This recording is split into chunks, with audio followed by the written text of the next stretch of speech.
Bonjour tout le monde, Philippe Malo qui vous accueille à cette nouvelle édition du podcast Bulletin sportif. Une présentation de Gagné Sport. Gagné Sport, le spécialiste des équipements de sport. Leur équipe vend, répare, installe, inspecte et entretient les équipements de sport depuis plus de 25 ans. Leur service s'adresse autant aux particuliers qu'aux centres de services scolaires, aux écoles privées, aux cégeps, universités, municipalités, centres sportifs, aux services de garde, aux bureaux d'architectes et d'urbanisme. Il croit également qu'il n'y a aucun compromis en ce qui a trait à la sécurité chez Gagné Sport. L'excellence du service qui est offert est à la base de toutes leurs actions. Encore une fois, comme à chaque semaine, ça me fait plaisir de remercier Gagné Sport et surtout de vous inviter fortement à les contacter soit par téléphone ou via leur site web pour voir tout ce qu'ils ont à vous offrir. Merci Gagné Sport d'être avec nous. Cette semaine, encore beaucoup d'actions qu'on a eues dans les divers sports parce qu'on a eu des saisons de hockey universitaire, la saison de volleyball, la saison de basket collégial. Donc, évidemment, on a un gros menu, beaucoup de choses à vous raconter sur ce qui s'est passé.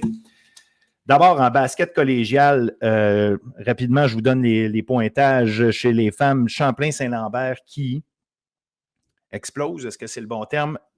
Édouard Montpetit, 96-19 en levée de rideau. Sainte-Foy qui l'emporte 61-45 contre Montmorency. Dawson, 66-48 contre Vanier. Et Champlain-Lennoxville, 73-53 contre Trois-Rivières.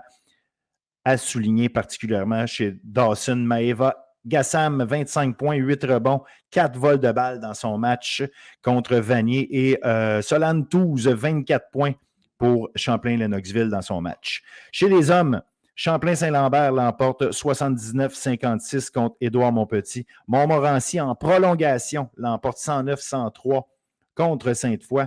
Vanier également en prolongation contre Dawson. Ça, c'est un match que j'ai regardé, 91-86.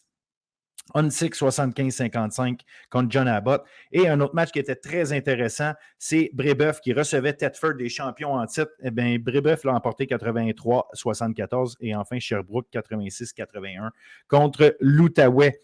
Des performances à souligner. Steven Beljour-Diaz, 25,5 aides, 8 vols de balles. Louis Daou, joueur de la semaine, 34 points contre Vanier, 9 rebonds en plus.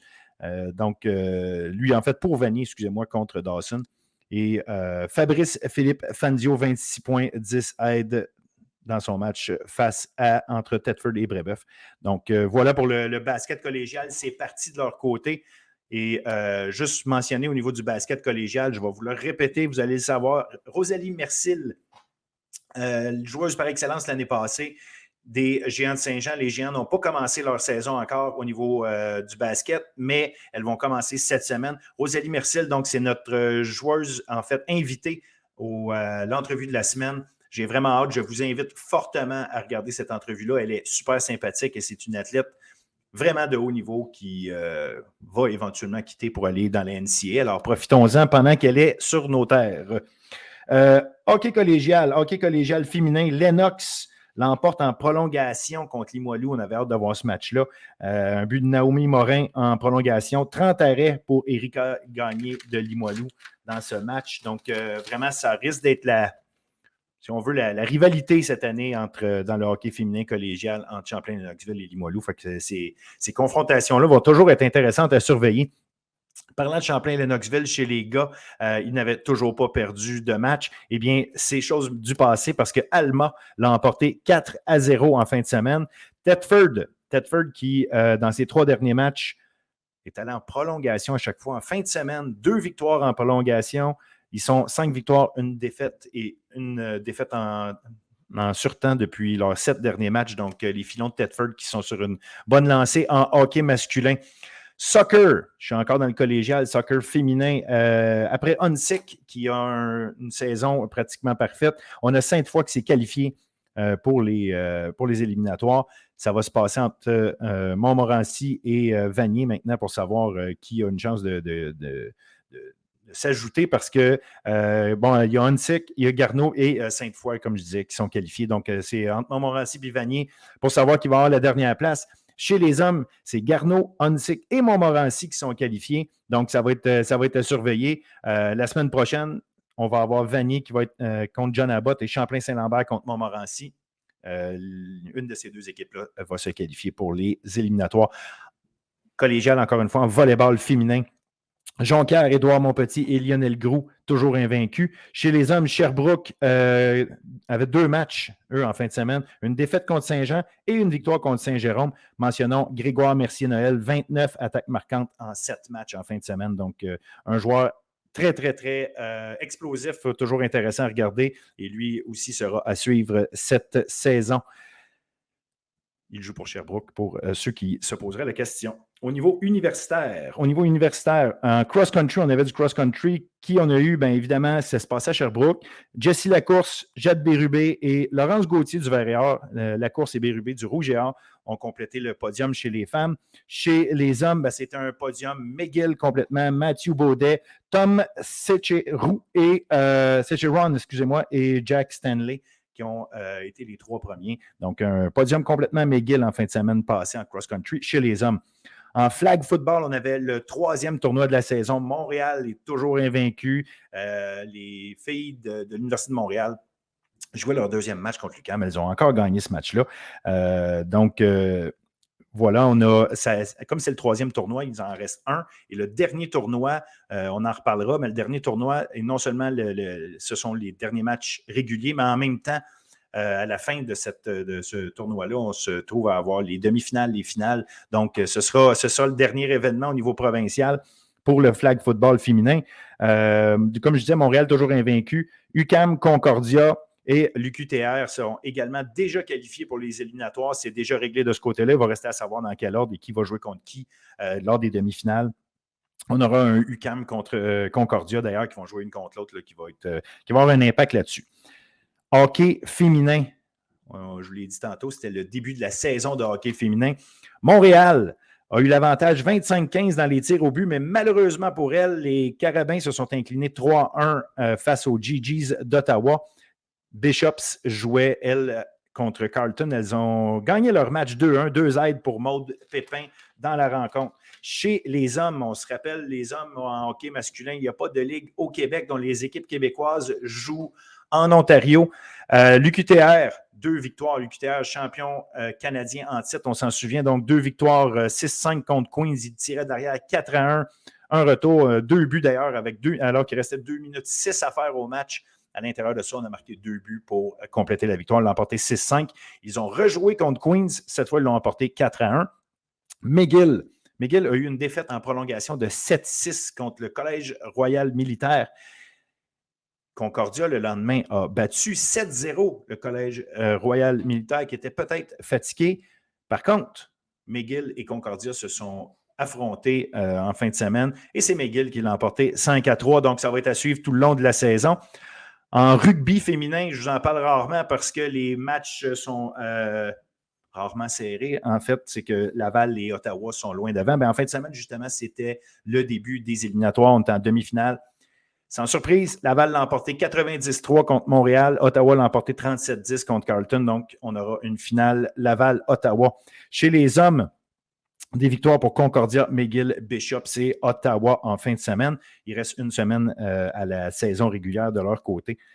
Soccer féminin, Montréal, 2 victoires. Laval, 1 victoire et 1 match nul contre McGill. Et ça, c'est important parce que la bataille pour les positions 3 et 4, qui sont les 2 dernières à donner accès aux éliminatoires, se fera entre McGill, l'UQAM, Concordia et l'UQTR. McGill, 1 victoire et 1 nulle contre Laval, les positionne très bien. L'UQAM, 1 nulle contre Sherbrooke et 1 défaite de 4-1 contre Concordia.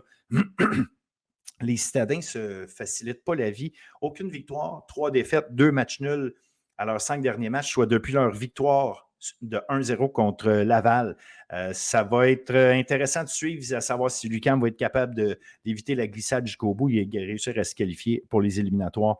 On surveille Concordia qui joue très bien, particulièrement ces temps-ci. Chez les hommes, l'UQTR garantit sa place en éliminatoire avec des victoires de 5-0 contre McGill et une victoire de 5-0 contre McGill et un match nul de 1-1 contre Concordia. Gabriel Balbinotti, 2 buts, 2 passes en fin de semaine. L'UQAM l'a emporté 2-1, perdu 1-0. Concordia contre Laval, l'a emporté 2-1. Ensuite, un match nul de 1-1 contre l'UQTR.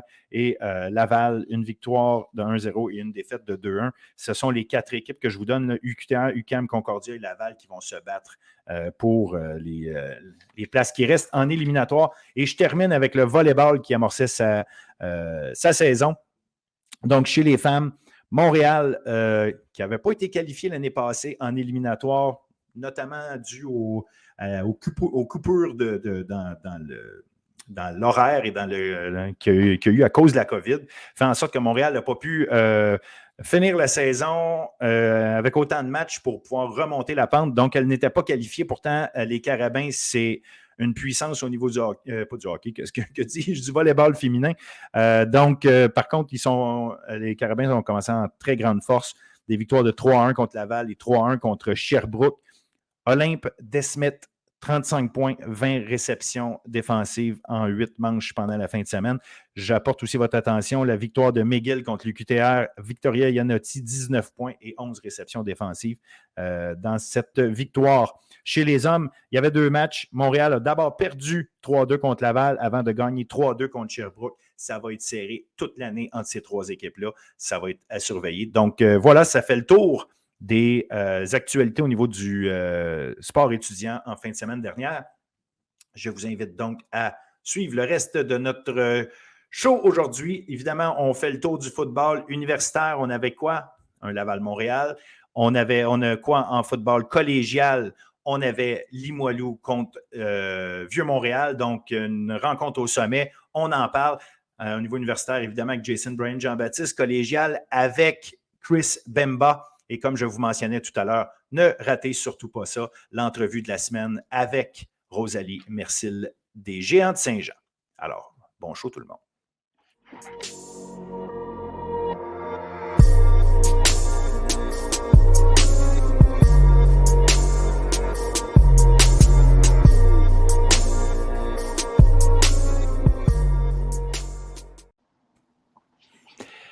Jason Bryan, Jean-Baptiste, tu es avec nous. Salut. Salut. Évidemment, si tu es avec nous, ça veut dire qu'on va parler de football universitaire. On avait un très match très attendu qui était le deuxième affrontement entre les Carabins et le Rouge et Or. On va y revenir dans quelques minutes. Avant, il y avait un match samedi entre Sherbrooke et McGill, qui évidemment, en comparaison avec Montréal-Laval, n'avait peut-être pas le glamour, mais qui nous a donné quand même quelque chose de très intéressant, soit d'abord et avant tout une première victoire pour McGill cette année. Oui, vraiment une belle victoire de McGill, 50 points qu'ils ont réussi à mettre sur Sherbrooke. Vraiment, je pense que pour moi, déjà, ils ont établi leur jeu au sol. Ils ont terminé avec 207 verges avec la course, beaucoup de verges obtenues par Éloi, plus de 100 verges obtenues par Elijah Williams. Oui. Ils ont vraiment pu affirmer leur jeu, puis ça leur a donné un rythme dès le départ. Leur ligne offensive, ils ont protégé Éloi, aucun sac donné. Ils ont permis à Éloi de vraiment lui donner du temps pour lancer des passes dans les zones profondes, à Will Langlais notamment, à Anthony Gioffre. Ils ont vraiment bien fait ça. Puis je pense que tout au long de la saison, on a vu que McGill, il y avait la possibilité, il y avait le potentiel pour marquer beaucoup de points. On l'a vu tout au cours de la saison. Je pense qu'ils n'ont juste pas su capitaliser sur certaines opportunités. Puis je pense que ce match-ci, ils ont réussi à mettre ensemble une game de football complète du premier au dernier quart afin de bien performer. Fait que, c'est ça que j'ai Non, je pense qu'effectivement, tu l'as dit, à un moment donné, le principe sur papier est toujours assez clair. Gagne les batailles de tes lignes, puis sois capable de courir et de lancer, puis tu devrais avoir du succès. Maintenant, il faut l'exécuter. Là. C'est bien beau de le dire, l'autre équipe veut faire pareil, mais là, cette fois-ci, c'est ça. Je pense que la réalité, c'est qu'Elijah Williams, revenu en santé, il y avait très peu de portée les derniers matchs. Je ne suis pas certain qu'il était revenu à 100% après sa blessure. Donc, c'est peut-être pour ça qu'on l'utilisait un peu moins. Mais là, il a couru 12 fois, 108 verges, un touché. Pour moi, c'est la clé parce que ça permet à ce moment-là à Éloi de ne pas être le seul focus, si on veut, de la défensive adverse. Tu es obligé de réfléchir au fait que le ballon, ça se peut qu'il ne sorte pas de derrière la ligne par lui uniquement, mais ça peut être par un autre joueur, fait que ça change toute la game. Au total, oui, Elijah, il a 108 verges, mais c'est 207 verges total de gains au sol. Il n'y a pas beaucoup d'équipes qui ont réussi à faire quelque chose comme ça contre Sherbrooke cette année. Fait que faut leur lever notre chapeau. Il y a un travail de la ligne offensive là-dedans qu'on a trouvé suspect des fois cette année, du moins pas constante.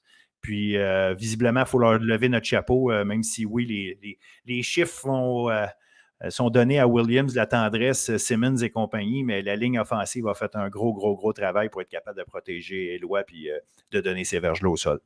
Définitivement. Puis du côté de leur défensive, collectivement, ils ont bien joué. Benjamin Labrosse, 6 plaqués. Tristan Fleury, un sac. Nassib Assouna, un sac. Ils ont bien joué collectivement. Puis je pense que ça leur a permis de mettre de la pression sur Sherbrooke. Anthony Robichaud, c'était son deuxième match à son retour. Il a quand même bien joué, vu les circonstances, en tout cas d'un point de vue statistique. Puis je pense que le fait que le jeu de course, mais le jeu au sol de Sherbrooke, ils ont perdu 2 joueurs importants de leur jeu au sol. Cardoret qui était blessé, puis Joubert qui est parti faire poursuivre sa carrière dans un autre domaine. Ça fait que je pense que c'est une partie de leur attaque qu'ils vont devoir essayer de reconstruire d'une certaine façon pour le reste de la saison. Et je pense que ce match-ci, ça a été difficile pour eux. Ils en ont demandé beaucoup à Anthony Robichaud. Il a fini avec 316 verges, 2 passes de toucher. Il a bien joué, mais je pense que c'est pas nécessairement l'approche offensive que Sherbrooke a montré jusqu'à présent, où ils avaient vraiment une attaque plus balancée. Je pense qu'ils vont essayer de revenir à ça, puis donner plus d'opportunités à peut-être Lucas Dallin pour voir s'il peut essayer de partir ça sur les prochaines semaines.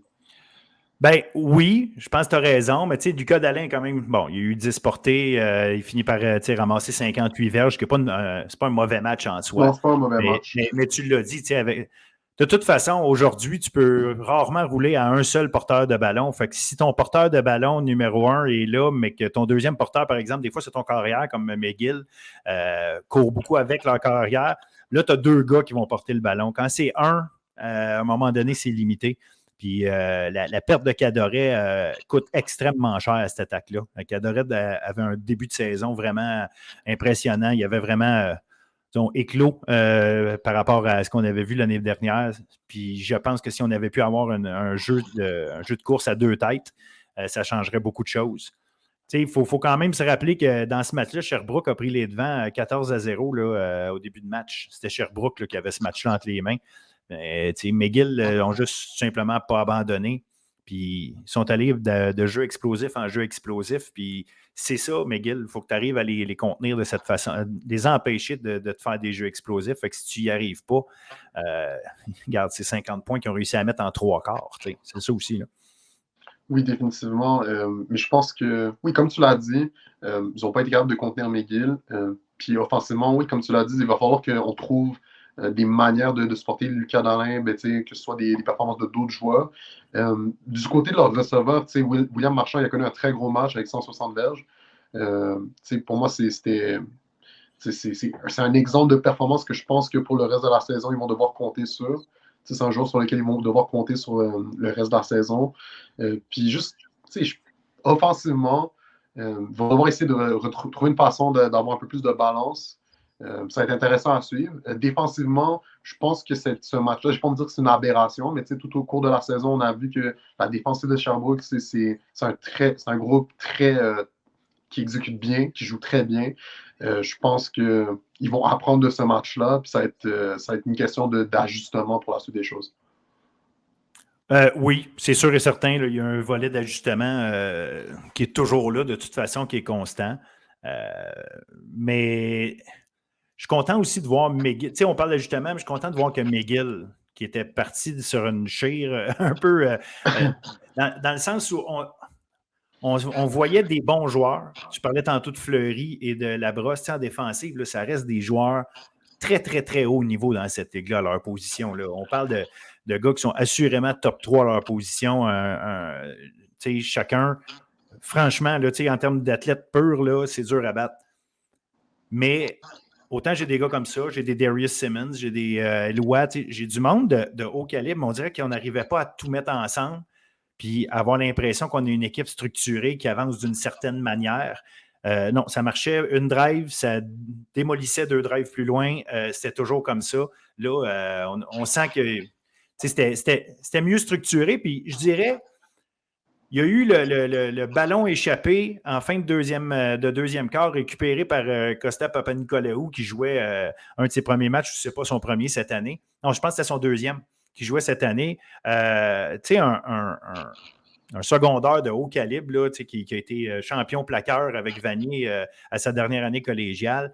C'est un solide. Il n'était pas là en début d'année. Il arrive là. Lui, il s'en va ramasser un ballon échappé comme ça, le ramène, puis il donne les devants à McGill pour la première fois. Je ne sais pas à quel point ça a galvanisé les troupes, une affaire comme ça, mais de réussir un gros jeu défensif comme ça. À partir de là, McGill a comme pris le contrôle du match. Donc, c'est peut-être un élément aussi dans le sens où l'ajustement, c'est beau les coachs qui ajustent les choses, mais des fois, c'est dans ta tête. Puis peut-être que dans l'équipe de McGill, dans leur tête, ça a dit OK, on est revenu, non seulement on est revenu dans ce match-là qu'on perdait 14-0, là, on a pris les devants, on commence le troisième quart, puis là, on décolle, là, on montre c'est quoi. Puis ils l'ont fait, puis tu sais, garde chapeau à eux. À cause de ça, ils sont encore dans la course, puis ils ont une chance d'aller en éliminatoire. Écoute, comme tu l'as dit, je pense que dans les moments comme ça, quand tu as une équipe de football qui veut être bonne, des fois, c'est vraiment aux joueurs de prendre contrôle de ces situations-là. Pas juste les coachs, des fois, d'allumer le feu, on va dire. Des fois, c'est dans des jeux comme ça, c'est qu'est-ce qui permet à une équipe de s'établir puis de reprendre le contrôle d'un match. Absolument. Je pense qu'on va passer au match des Carabins à Laval. Oui. Un match qui a terminé 22-3 pour le Rouge et Or. Le Rouge et Or avait besoin de gagner par une marge de 4 points pour reprendre les commandes au classement et surtout se donner des chances parce qu'ils doivent encore finir avec des victoires d'ici la fin de l'année, mais se donner une chance d'accueillir le match de la finale de la Coupe Dunsmore. Donc, chapeau, ils ont réussi ce premier mandat-là. Comment tu as vu le match? Qu'est-ce que tu en as pensé? C'était quand même impressionnant de voir le travail de Laval. Ouais, ben moi, ce que qui m'a vraiment marqué, c'est vraiment le fait que la ligne défensive de Laval s'est affirmée sur la ligne offensive de Montréal.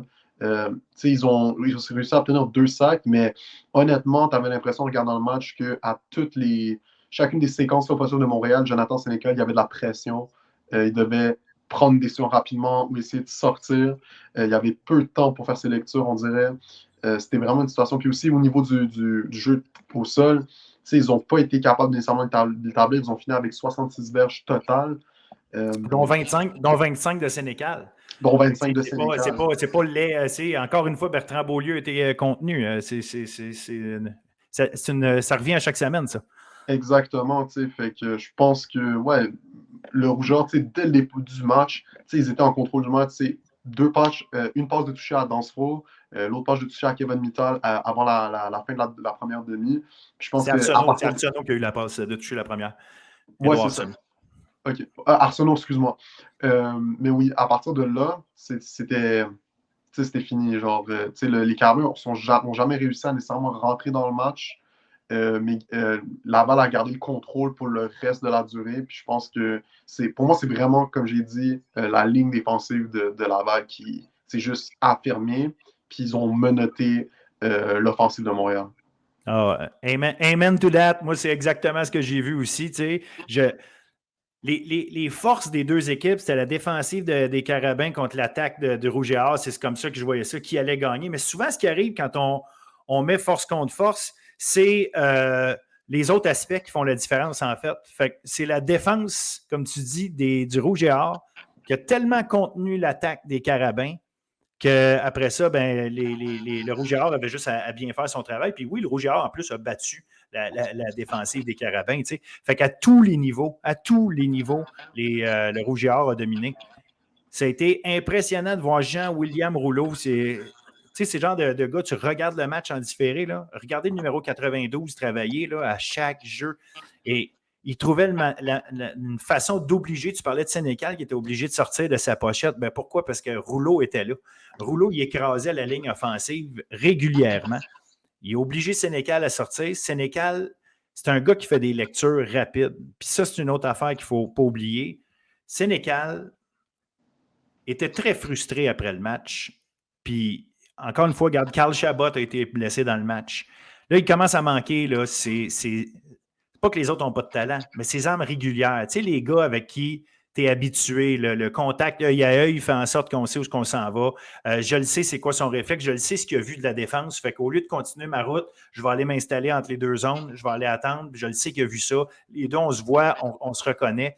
Ben, tu sais, Hassan Dosso, il arrivait à se placer entre les couvreurs l'année passée. On ne l'a pas vu encore. Il m'a dit lui-même qu'il allait revenir pour les éliminatoires, mais il n'est pas là encore. Il n'a pas pratiqué avec eux non plus. Là, Carl Chabot est blessé, qui est ses mains sûres. Tu sais, il y a quand même, il s'ennuie là, de ses joueurs, de ses joueurs réguliers. Puis il me l'a dit qu'à quelque part, là, c'est ce carrousel-là, si on veut, le fait que ça bouge sans arrêt, l'affecte. Là, il a été frustré dans le match à marcher pour Rouge et Or. Ils ont réussi à faire des choses dans la défensive qui ont empêché Sénécal d'aller à ses premières lectures. Puis ça ne marchait plus. Alors, définitivement, je pense que mais, toi, tu lui as parlé, mais ça se voyait quand même que de par les circonstances, il n'y avait pas d'option pour lui de lancer le ballon. Je pense que c'est un match que les Carabins vont beaucoup apprendre en termes de juste ça va être quoi les ajustements au niveau de. Parce que la défensive a quand même joué, la ligne défensive des Carabins, ils ont quand même obtenu 2 sacs sur le Rouge et Or. Pour qu'est-ce que ça vaut? Puis au final, ça n'a pas terminé comme oui, le Rouge et Or, ils ont gardé le contrôle du match, mais le match aurait encore, je pense, ils auraient pu encore plus, ça aurait pu aller plus loin. On aurait pu terminer un 30-3, whatever the case. Ben oui, il y a eu deux revirements à la zone début là, que les Carabins ont réussi à faire. C'est ça. Fait que, à quelque part, c'est sûr que ça aurait pu, mais ça fait partie de la game, effectivement. La défensive des Carabins, c'est quand même pas, on l'a dit, c'est pas des deux de pique, fait qu'ils ont réussi à créer des jeux. C'est ça, c'était quand même très proche, c'était pas au milieu du terrain qu'ils faisaient ça, là, c'était au moment où ils rentraient dans la zone début. C'est ça, fait qu'ils ne se sont pas pliés complètement sous la pression que le Rougeur mettait. Mais je pense que ce qui va être clé, c'est vraiment comment, au niveau du jeu au sol, ils vont être capables de le rétablir. Je pense que c'est quelque chose qui est maintenant impératif, de par les circonstances avec les blessures qu'ils ont à la position de receveur. C'est comment, avec la ligne offensive puis les porteurs de ballon, on peut arriver à rétablir un jeu au sol qui est constant. Parce que pour moi, c'est clairement l'option, c'est clairement la seule possibilité pour eux de continuer d'avancer, puis d'essayer de battre le rougeur, c'est le jeu au sol. Parfaitement d'accord. Puis même s'il arrivait à passer le rouge et or, tu vas faire quoi contre des Saskatchewan, des Westerns de ce monde, si à un moment donné, si bon soit Jonathan Sénécal, là, à un moment donné, quand une équipe devient unidimensionnelle, les grosses équipes trouvent des moyens, tu sais. Puis à un moment donné, il y a ça aussi, là, correct, je sais que tu vas faire des jeux, mais est-ce que tu vas faire des points contre moi régulièrement? Si tu n'y arrives pas, regarde, le rouge et or qui retient assez l'attaque des Carabins pour leur donner seulement 3 points, là. Oui, on parle de ce que ne réussissent pas les Carabins, mais il faut d'abord penser à ce que réussissent le rouge et or dans ce cas-ci. Puis tu l'as dit, la défensive, la ligne défensive, mais le travail d'un paquet d'autres gars sur la tertiaire en même temps, c'était fantastique de les regarder jouer. Il n'y avait rien de disponible sur le terrain. Jean-Christophe Beaulieu, puis même Alec Poirier, qui est un gars qui est tellement dominant qu'à un moment donné, oui, c'est ça, mais on les évite sur le terrain à un moment donné. Fait qu'ils n'ont pas nécessairement tant de gros stats pour le match parce qu'on les a évités sur le terrain. Mais quand tu dis, écoute, là, tu as le secondaire au centre, là, où est-ce que tu dis, OK, on ne s'en va pas jouer là parce qu'Alec Poirier est dans le coin, bien, regarde, ça finit par jouer sur tes options. Si tu as moins d'options, l'autre équipe est capable de mieux défendre. Bref, ça te fait un domino. Puis il faut absolument parler de ce que l'attaque a fait, le Rouge et Or. Arnaud Desjardins là, qui trouve le moyen encore de lancer ses passes de toucher. Kevin Mittal qui s'en veut faire son 10e toucher de la saison par la passe. Nouveau record. Puis tout ça, à la fin, ça donne la 197e victoire à Glenn Constantin, qui le place au sommet de l'histoire du football universitaire canadien. C'était fantastique. Puis à la fin du match, de voir tous les joueurs et une trollée d'anciens joueurs qui le félicitaient un après l'autre. Puis Glenn Constantin qui s'essuyait les larmes parce que c'était un moment extrêmement émotif pour lui. C'était vraiment beau à voir. C'était vraiment beau à voir de voir tout ça. Puis la fierté des joueurs du Rouge et Or. Tu sens une équipe où est-ce que tout est en place, on dirait, en ce moment. Cette équipe-là, bien évidemment, ils venaient de gagner un gros match. C'est sûr que c'est très positif, mais c'est de les voir aller parler tous à peu près le même langage. Les gars d'attaque qui étaient fiers de leur défensive, que ils parlaient pas juste de hey, on a bien fait, on avait des bons schemes, puis on a fait un bon travail. Non, c'est que dire de la défensive. Ils ont été écœurants aujourd'hui. C'est eux autres qui ont fait le match comme il fait on sent une équipe regroupée, puis ça, c'est une approche mentale qui est de bon augure pour le Rouge et Or, qui donne l'impression que cette équipe-là est sur son X en ce moment, donc ils peuvent être très dangereux. Définitivement. Là, pour la semaine prochaine, ils vont enchaîner, ils vont jouer contre Concordia au Concordia Stadium. Moi, je pense que nous deux, on s'attend à ce que le Rouge remporte ce match. Non, attends, time out. Laval, ils sont en break cette semaine. Laval est en break cette semaine. C'est Concordia McGill. Exactement, excuse-moi. Ouais, c'est Concordia McGill et Montréal va jouer contre Sherbrooke. Exact. Donc, ça va être quand même 2 matchs intéressants à suivre. Je pense que du côté de Laval, c'est leur break. Je pense que c'est un break bien mérité. Ils vont profiter, je pense, apprécier leur victoire. Puis ils vont continuer de travailler. Mais du côté de Montréal, face à Sherbrooke, ça va être intéressant de voir comment ils vont s'ajuster suite à cette défaite. Comment on peut essayer de réamener le jeu au sol. Je ne pense pas que ça va être évident contre une équipe comme Sherbrooke, qui a montré une très belle ligne défensive aussi. Que le travail collectivement en défense est très bon aussi. Donc, ça va être intéressant à suivre. Montréal a eu de la misère à battre Sherbrooke. Hein? Ça avait fini 24-20. Hein? Fait que, c'est pas clair. Montréal sort d'un match où est-ce qu'il va se poser bien des questions. Il faut qu'il fasse un genre de remise à zéro, de reset dans leur cerveau, recommencer, ramener leur football de base, puis dire, OK, là, on a un bon test contre Sherbrooke, il faut le prendre comme il faut, puis il faut retourner à machine à dessin, là, ou en table à dessin, puis aller voir comment se regrouper, là, pour utiliser le mauvais terme, là, se replacer ensemble, puis relancer la fin de saison. Définitivement. Puis du côté de McGill-Concordia, c'est intéressant à suivre. Est-ce que les McGill vont être capables de continuer qu'est-ce qu'ils ont fait? Concordia, ils sont sortis d'une défaite assez difficile contre Montréal. Qu'est-ce qu'ils ont appris de ça? Est-ce qu'eux aussi, de leur côté, ils ont un problème avec établir le jeu au sol? Donc, ça va être quelque chose aussi à suivre. Concordia McGill, c'est pas compliqué. La dernière place pour les éliminatoires se joue là, à mon avis. Parce que l'équipe qui va gagner va être à 2-5, l'autre va être à 1-6. Puis les deux équipes, Concordia et McGill, affrontent Laval et Montréal, respectivement, la semaine qui suit. Je ne m'attends pas à ce que... Écoute, on s'en attend pas, toujours tout peut arriver. Mais je m'attends à ce que Laval et Montréal veuillent finir la saison avec des victoires. Fait que, regarde, Concordia McGill, c'est majeur là, pour la fin de saison parce que McGill qui, contre toute attente, avait l'air d'être une équipe complètement perdue, là, vient de se replacer. Puis Concordia n'a pas réussi à gagner avec régularité cette année. En fait, ils n'ont gagné juste une. Ça va être très intéressant ce match-là, très important pour la saison. Définitivement. Puis, comme tu l'as dit, Montréal-Sherbrooke, on en a parlé. Puis, Laval, oui, ils vont prendre un break, ils vont célébrer, en tout cas profiter probablement plus de cette belle victoire-là, en espérant pour eux autres que des gars qui ont des petits bobos ici et là puissent aussi se remettre sur pied. Là, je pense à un Mathieu Hudon qui n'a pas été capable malheureusement de finir le match sur ses pieds après avoir joué vraiment un très, très, très bon match comme receveur de passe au-dessus de 100 verges. Donc, on entendait beaucoup son nom pendant le match. Donc, lui, c'est malheureux d'avoir fini un si bon match. Malheureusement pas sur ses 2 pieds, mais bon, je ne connais pas la nature exacte de sa blessure, en espérant qu'il puisse revenir au jeu. Oui, je pense que, comme tu l'as dit, c'est une opportunité pour eux de juste apprécier la victoire, prendre du temps pour eux, puis de juste se préparer pour la suite des choses. Je l'avais avancé tout à l'heure, mais leur prochain match, ça va être contre Concordia.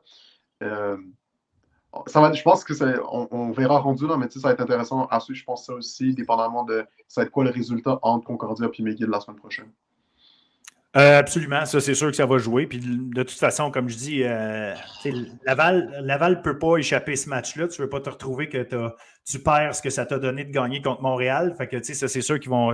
Mais ils ont tellement de profondeur. C'est que même s'ils font jouer des des joueurs de relève, là, si on veut, ça va rester du très haut niveau. Là. Ils ont un masse de joueurs pour offrir du temps de jeu justement à des joueurs tout en gardant un niveau élevé. Fait que je ne suis pas trop inquiet pour le Rouge et Or.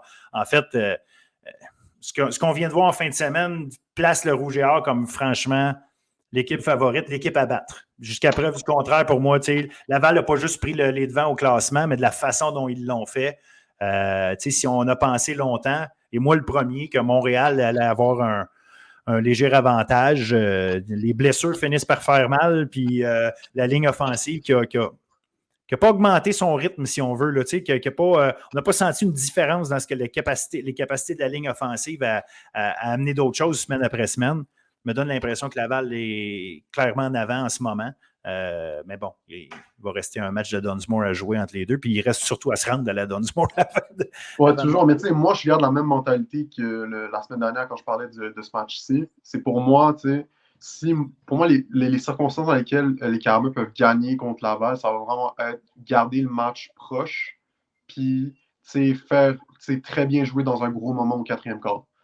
Pour moi, je ne vois pas de. Vu comment l'état de leur équipe au niveau des blessures, vu comment ils jouent en ce moment, pour moi, la seule manière, c'est vraiment une question d'exécution, pas avoir de pénalité, puis garder ça proche pour capitaliser sur une erreur de Laval. Mais jusqu'à présent, en tout cas, sur les dernières semaines, Laval ne fait pas beaucoup d'erreurs et montre beaucoup sa dominance. Donc, c'est des circonstances qui sont pas faciles, je pense, du côté de Montréal, mais pour moi, c'est la seule option. C'est vraiment garder ça proche puis remporter au quatrième quart. Ben, regarde, ça peut être ça, effectivement. Puis comme tu parlais d'ajustement en début de chronique, puis c'est ça, ce que j'ai compris, parce que c'est Nicky Farinaccio qui me disait après le match, il dit ils nous ont montré des schémas offensifs qu'on n'avait pas vu venir, puis ça a pris du temps à s'ajuster à ça. Ça a été difficile pour nous autres. Mais Denis Touchette, le coordonnateur défensif, il y en a vu d'autres. Là, à un moment donné, il y a des limites à amener des nouveaux schémas tout le temps. Fait que peut-être que Montréal aussi, là maintenant, va avoir de la bande vidéo à analyser par rapport à ça, puis qu'eux-mêmes vont aussi s'ajuster. Fait que, c'est un match. Quand ça prend une tangente à un match, on a l'impression que tout part d'un côté. Là. Ça a quand même juste fini 22-3. C'est plus l'attaque qui n'a rien fait que quand tu donnes 22 points à une autre équipe, là, tu ne peux pas dire que tu as eu une performance défensive atroce. Là, c'est pas ça. C'est une réalité où est-ce que, bon, au bout du compte, tu as donné ces 22 points-là, mais c'est ton attaque. Puis je pense que c'est là. Si Jonathan Sénécal doit retrouver un bien-être dans son cerveau, avoir l'impression qu'il a confiance en sa gang, puis que, franchement, il est plus à l'aise. Là, on l'a senti que. C'est la première fois que je le sentais décontenancé, là, dans le sens où, oui, sur le terrain, tu l'as vu, mais je le sentais, il y avait une frustration. Il ne m'a pas dit qu'il était en maudit, il ne m'a pas dit ça, mais évidemment, il sortait d'un match où il venait de perdre. Là, je ne m'attendais pas à ce qu'il me reçoive avec des accolades, là, mais c'était plus dans le sens où il y avait déjà une raison à donner. On sentait là, qu'il y avait quelque chose qui l'avait achalé pendant ce match-là. Ça a sorti. Fait à quelque part, je ne pense pas que c'est un désaveu envers qui que ce soit personnel. C'est vraiment le fait que ça bouge sans arrêt, puis ça devient difficile d'établir une connexion constante avec des joueurs. C'est ça qui vient l'agacer. Fait qu'il faut qu'il trouve une manière de se remettre dans un bon état d'esprit, puis redécoller, partir à zéro. Ouais, ben écoute, moi j'ai confiance en lui. C'est un joueur qui a toujours été exceptionnel. Au final, le football, c'est un sport d'équipe. On ne peut pas juste mettre ça sur lui dans le sens que non, pas du tout. Ça ne va pas être à lui de juste amener les Carabins à la Dunsmore, mais par les attentes que je pense que tout le monde au Québec qui suit le football québécois a sur lui, je pense qu'on s'attend à ce qu'il soit capable de bounce back, passer à autre chose, puis on passe à la prochaine game.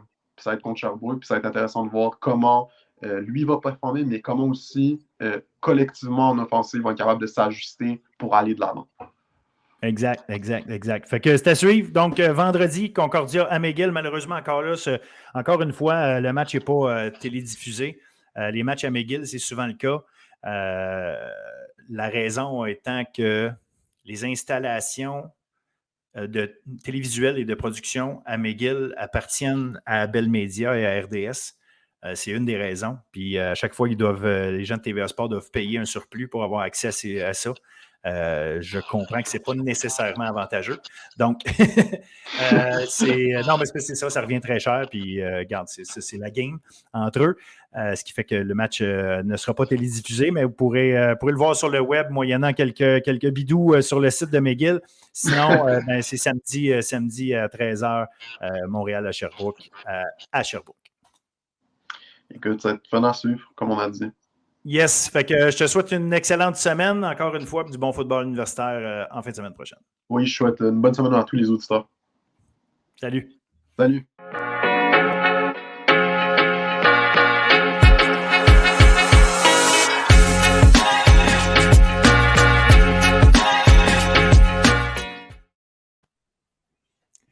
Salut mon cher ami Chris Bemba pour parler de football collégial. Comment ça va?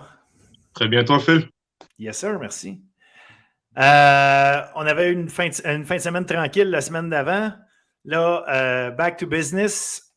Et on avait le match que tu as toi-même qualifié de match de l'année. Yes. Avec raison.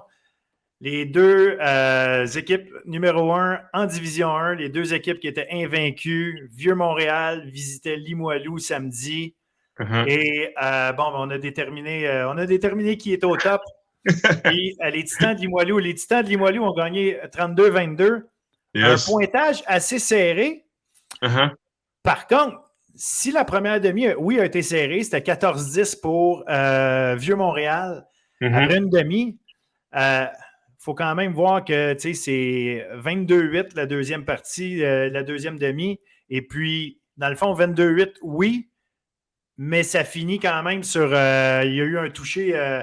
il y a un touché à la fin là, de Vieux-Montréal qui, dans le fond, ne leur permettait pas de toute façon de rattraper, de rattraper le match. Fait en réalité, Limoilou a pris en charge cette game-là à partir de la deuxième demi. Regarde, je suis obligé de penser que c'est assez clair qu'ils sont les favoris en ce moment. Tout peut changer. Une game, c'est une game, mais c'est les favoris. Il faut l'avouer, là, Limoilou sont les top dogs là, de la Division 1. Ils l'ont prouvé. Comme tu as dit, un first half qui était quand même assez serré. Vieux-Montréal qui ont bien joué, mais justement, au second half, Limoilou a montré que c'était eux les top dogs. Défensivement, complètement shutdown et tout, le Vieux-Montréal. Mais il faut quand même donner un chapeau au running back du Vieux-Montréal, Dupont, qui a connu quand même une bonne game. Je pense qu'il a touché les 200 verges. Si je ne me trompe pas, les 200 verges. Oui, 206 verges pour être exact. 206. Ouais. Mathieu a couru 31 fois. Là, à un moment donné. Mais regarde, leur plan de match était assez clair. C'était ça. On donne le ballon à Dupont, on avance. Les gars de ligne offensive étaient revenus en santé. Fait que, regarde, c'est comme ça qu'ils avaient battu Champlain-Lennoxville. C'était comme ça qu'ils avaient battu Vanier en début de saison. Donc, c'était logique qu'ils aillent avec ça.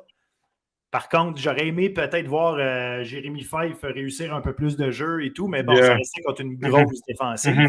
Mais regarde, ils ont fait leur job à quelque part, là, Vieux-Montréal. C'est juste que Limoilou a réussi à créer des choses en défensive. Puis ultimement, Jérémy Ouellette, un nom dont on ne parle pas nécessairement souvent parce qu'on parle beaucoup de la défensive de Limoilou, mais le gars joue une bonne game, 11-17 au niveau des passes, 212 verges. Mais en plus, c'est qu'il court 6 fois 69 verges, va chercher 2 touchés. Le ballon était entre ses mains au niveau de l'attaque, il a fait le travail. Exactement, il a bien utilisé le ballon. Puis ça, c'est une bonne nouvelle ici là, pour avoir un leader comme ça, un QB dans une grosse game qui est capable de step up autant sur la course, la passe, bien gérer son équipe, surtout en deuxième demi. Ça, c'est intéressant pour Limoilou. Puis chapeau à eux, désolé. Ils ont donné une bonne game. Ça a été un bon week-end de football, là, comme on l'a dit, de Montréal-Québec. En plus, il y avait les Carabins contre l'Université de Laval. Dans le fond, les deux équipes de Québec sont sorties avec les 2 victoires, si on peut dire ça comme ça. Ce qui est intéressant, mais là, comme on a dit, oui, la game, ça allait décider qui allait terminer premier. Mais maintenant, pour le Vieux-Montréal, ça va être important de back to business, puis essayer de bien finir la saison, garder, sécuriser la deuxième place, puis en même temps, finir ça avec un bon boost d'énergie là, pour les playoffs, parce qu'en playoffs, le Vieux-Montréal sont au courant. Tu peux perdre en demi-finale, tu peux perdre en finale pour des petites erreurs comme ça. Ça va être à eux là, de step it up de ce côté-là. Puis les Limoilou, à eux, là, chapeau à eux, puis qui continuent à dominer. Ça va être intéressant de les voir là, en playoff, parce que là, je sais que toutes les équipes de la Ligue veulent leur tête et tout. Ça va être intéressant de voir en playoff là, leur approche là, face aux autres équipes. Ils le font bien déjà. Je pense que les Moilous, là, de leur côté, sont très à l'aise. Je pense pas qu'ils stressent de leur côté parce qu'ils sont capables de. Ils ont prouvé, justement, on attendait cette game-là contre le Vieux-Montréal, puis ils ont prouvé que c'est une équipe élite. C'était pas juste parce qu'on joue contre des équipes moins fortes et tout. C'est une équipe qui est bonne, autant offensivement que défensivement. Ah, absolument. Puis, tu sais, ça reste que Limoilou, malgré ça, ne peuvent pas se dire mission accomplie. Il leur reste 2 gros matchs contre Champlain-Lennoxville et contre Garneau. Garneau, il ne faut pas les sous-estimer. Ils jouent du bon football. Ils sont 4 victoires, 3 défaites. Ils viennent d'aller battre Vanier. D'ailleurs, on peut parler de ce match-là. Ils viennent de battre Vanier. Une défensive extrêmement solide, Garneau. C'est des équipes que c'est jamais battu d'avance. Donc, c'est la fin de saison de Limoilou. Il ne faut pas que les gars pensent que tout est réglé. D'après moi, ils sont assez bien coachés et sont sur une mission suite à l'année passée où est-ce qu'ils ont perdu en finale.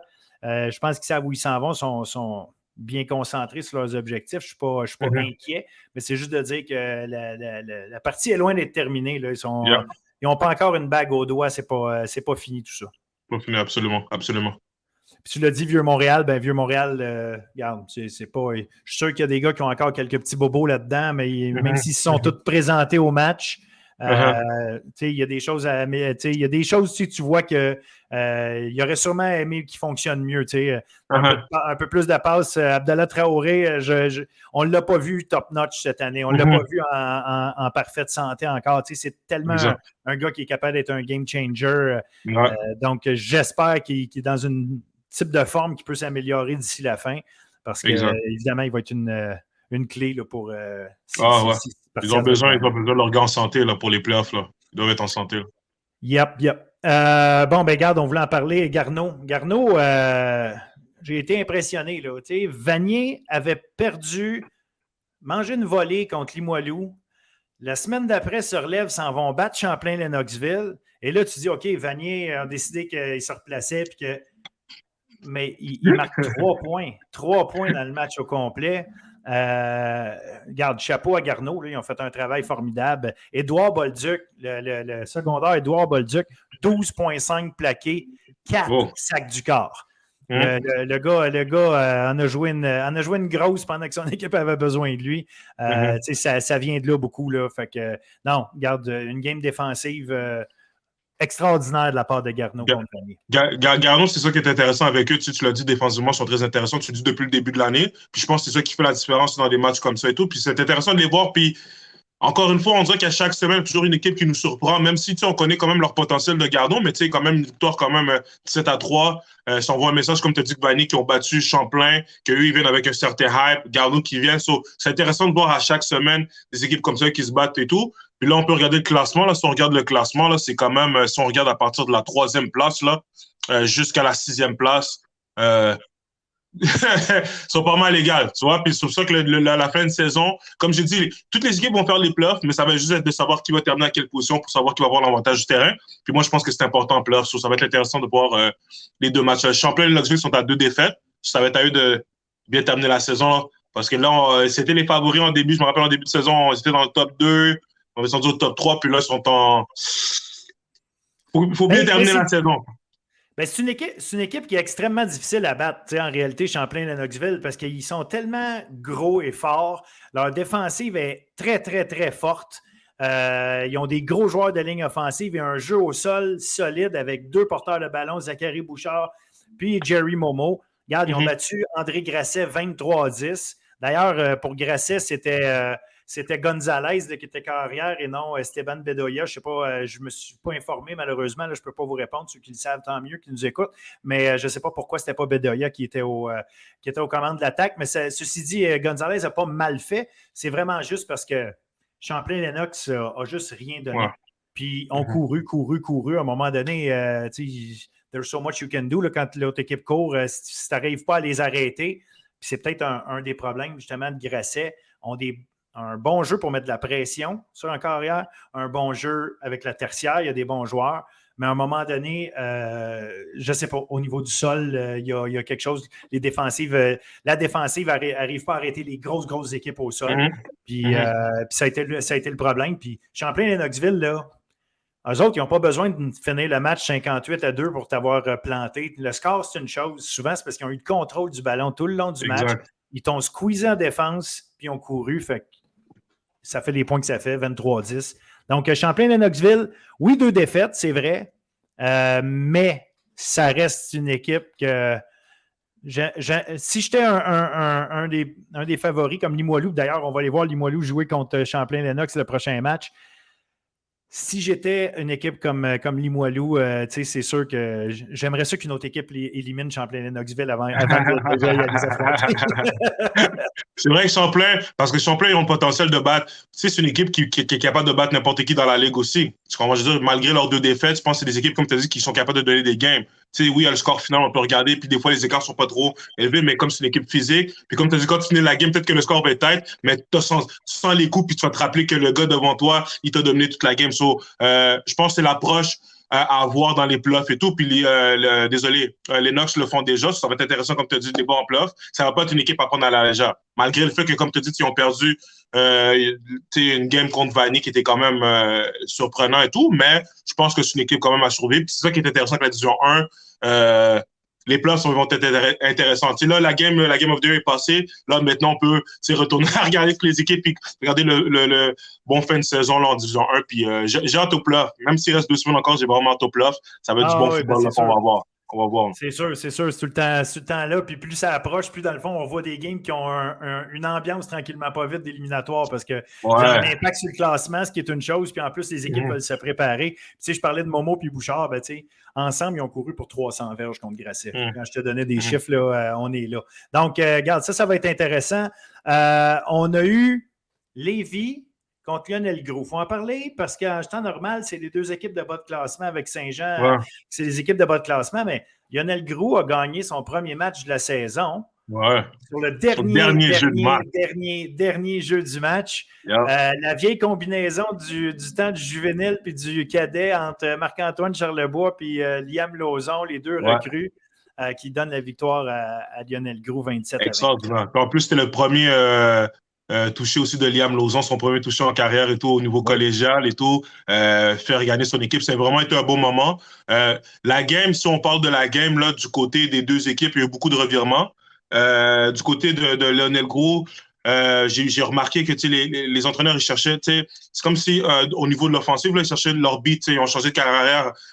Aux 2 drives, ça a changé de carrière arrière, mais je pense que Marc-Antoine, c'est l'homme de la situation. Il a pu le prouver parce que, oui, il a fait des revirements, mais les points qui ont été inscrits au tableau, c'est quand Marc-Antoine était sur le terrain, puis il a montré aussi en fin de match, sans froid,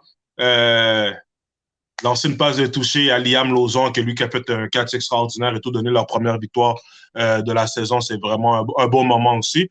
Puis du côté de Lévis, défensivement, ils ont été intéressants, surtout surtout au niveau des interceptions. 3 interceptions. 4 interceptions, je ne me trompe pas. 4 interceptions qu'ils ont eues. Il y en a eu 5 même en tout. Il y en a eu 5 interceptions en réalité 5. Parce que Liam McGonigal a lancé une passe à un moment donné sur un des jeux. C'est le receveur McGonigal qui avait le jeu, qui a lancé une passe, s'est fait intercepter. En tout, là, Ndeki, Garant, Doumam Bila, 3 interceptions. Ouais, 3. Les deux autres, c'est Tails Jean-Baptiste. Donc, oui, 3 interceptions pour Doumam Bila, fait que quand même à très bonne game. Puis aussi, il y avait aussi, durant la game, il y a un touché qui a été inscrit. Un touché qui a été inscrit, ça a été un peu bizarre comme situation, parce qu'un jeune avait fait un excellent catch là, vers la ligne de 1, est tombé vraiment short du goal line, puis le commentateur, celui qui commentait la game, a crié « touchdown », ce qui a fait que les arbitres ont levé la main, ont dit un touché, accordé le touché, mais qui n'était pas un touché. Alors, c'est ça qui était un peu drôle et tout. Ça laissait un peu les gens, tout le monde était un peu se questionner un peu de ce qui venait de se passer. Il y a un touché qui a été accordé, une petite erreur, si je peux dire ça comme ça.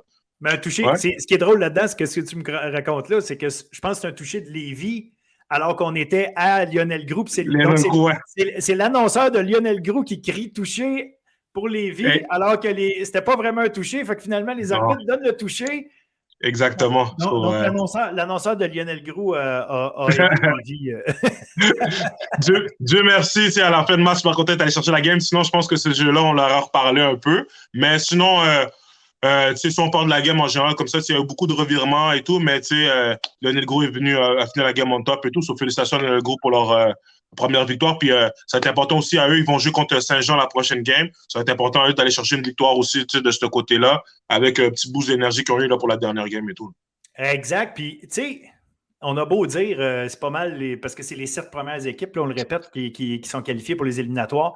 On a beau dire, mais mathématiquement, là, Lionel Groux pourrait encore faire les éliminatoires. Puis pire que ça, il pourrait éliminer Grasset. OK? Je t'explique comment. Grasset joue son prochain match contre Vieux-Montréal. Uh-huh. Donc, on peut penser, si on se fie juste à ce qui est sur papier, on peut penser que Vieux-Montréal devrait gagner ce match-là, mais bon, regarde, il faut le jouer, c'est correct. Mais si Vieux-Montréal, si la logique est suivie, puis Vieux-Montréal bat Grasset, Grasset va se retrouver avec une fiche de 3 et 5. Yeah. Pendant ce moment-là, Lionel Groux va jouer à Saint-Jean. Saint-Jean n'a toujours pas de victoire. Lionel Groux est capable d'aller les battre. On ne sait jamais ce qui peut arriver. Mais donc, si Lionel Groux les battait, Lionel Groux se retrouverait à 2-6, Grasset à 3-5. Et c'est quoi le dernier match de la saison entre ces deux équipes-là? Ben, c'est Grasset contre Lionel Groux. Grasset contre Lionel Groux. Hey, imagine-toi si Lionel Groux s'en allait battre Grasset au dernier match. Chez eux. Victoire, et il y aurait l'avantage parce qu'il y aurait la victoire contre Grasset.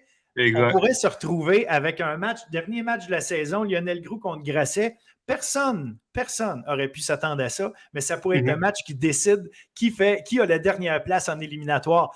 Et ce ne serait pas nécessairement surprenant qu'on le voit, parce que comme je dis, regarde, Lionel Groux joue contre Saint-Jean qui n'a pas gagné encore, fait que ça se peut. Puis Vieux-Montréal va être favori contre Grasset. Fait qu'on pourrait se retrouver avec ça. Qui lui crut qu'en début de saison, que Grasset et Lionel Groux allaient se battre pour la dernière place en éliminatoire? Ouais. Ça pourrait arriver. Ça pourrait arriver, puis ce serait intéressant. Puis, tu sais, quand ça va arriver, on va pouvoir en parler, là, tu sais, pour l'avant-match et tout, tu sais, ça va être une game, tu sais, du côté de Lionel Groux, justement, tu sais, terminer la saison avec 2 victoires, plus une game décisive qui va faire en sorte que tu rentres en playoff. Ça va être intéressant de voir comment ils vont réagir, les joueurs. Parce que, tu sais, avec les débuts de saison qu'ils ont eu, c'est sûr que les joueurs, mentalement, étaient comme en mode, on fera pas les playoffs, it's over. On va juste jouer pour, tu sais, finir la saison. Puis là, tu as l'opportunité d'aller en playoff contre Grasset. Ben, c'est pas encore rendu, mais tu sais, éventuellement, si, comme tu as dit, si on suit la logique, si je peux dire ça comme ça, Vieux-Montréal qui gagne contre Grasset, Lionel Groux qui gagne contre Saint-Jean, puis ça va terminer. Ça va être une grosse game. J'ai hâte de voir ça avec Carrère recrue qui va affronter Grasset, qui est une très bonne équipe aussi. Ça va être intéressant de voir ça si ça arrive. Ah, puis il ne faut pas sous-estimer la défense de Lionel Groux. Il y a des très, très bons joueurs là-dedans. Zach Marié, match après match, ramasse des plaqués à la tonne. Il est de loin en avant de tout le monde au niveau du nombre de plaqués. Tu as des Loïc Brodeur. Tu as des bons joueurs à Lionel Groux en défensive. Fait que, des playmakers, des gars capables de faire des choses. Fait on sait jamais ce qui peut arriver. N'empêche, ce serait intéressant. Mais avant d'être là, il y a la semaine prochaine. Puis comme j'ai mentionné tantôt, ça va être sans contredit Limoilou contre Champlain-Lennoxville qui va être le match de la semaine. Ça, aucun doute pour moi en Division 2. Ouais. Right. En Division 1, j'ai dit Division 2, mais c'est parce que je m'en allais à Division 2. Mon cerveau était déjà prêt. Donc, ouais, c'est ça. Division 2, on avait 4 matchs en fin de semaine. Juste souligner la victoire de Notre-Dame contre Saint-Jean, là, 34-3. Oui. C'est même si on sait que c'était les favoris étaient Notre-Dame, mais tu as juste souligné la victoire de Notre-Dame contre Saint-Jean. Notre-Dame qui se situe au 6e au classement, là, égalité avec Garneau et Vanier. Là, ça. Eux aussi, ça va être de gagner le. All right. Bon point. Donc, des deux, on avait un affrontement de Sherbrooke et John Abbott. Et John Abbott a vraiment servi la médecine de Sherbrooke aux volontaires. Sherbrooke est une grosse défense qui marche semaine après semaine avec sa défense. Puis là, c'est John Abbott qui a complètement pris le contrôle de ce match-là. Des revirements sur les unités spéciales, des revirements en défensive. Puis, regarde, à la fin de tout ça, une victoire décisive de 35-6. Ouais. John Abbott, là, qui... Division 2, même, je sais pas, à chaque semaine, une équipe gagne. Mais j'aime ça. C'est juste que tu sais pas, à chaque semaine, ça change. Puis là, je regarde le classement littéralement de 2 à 5.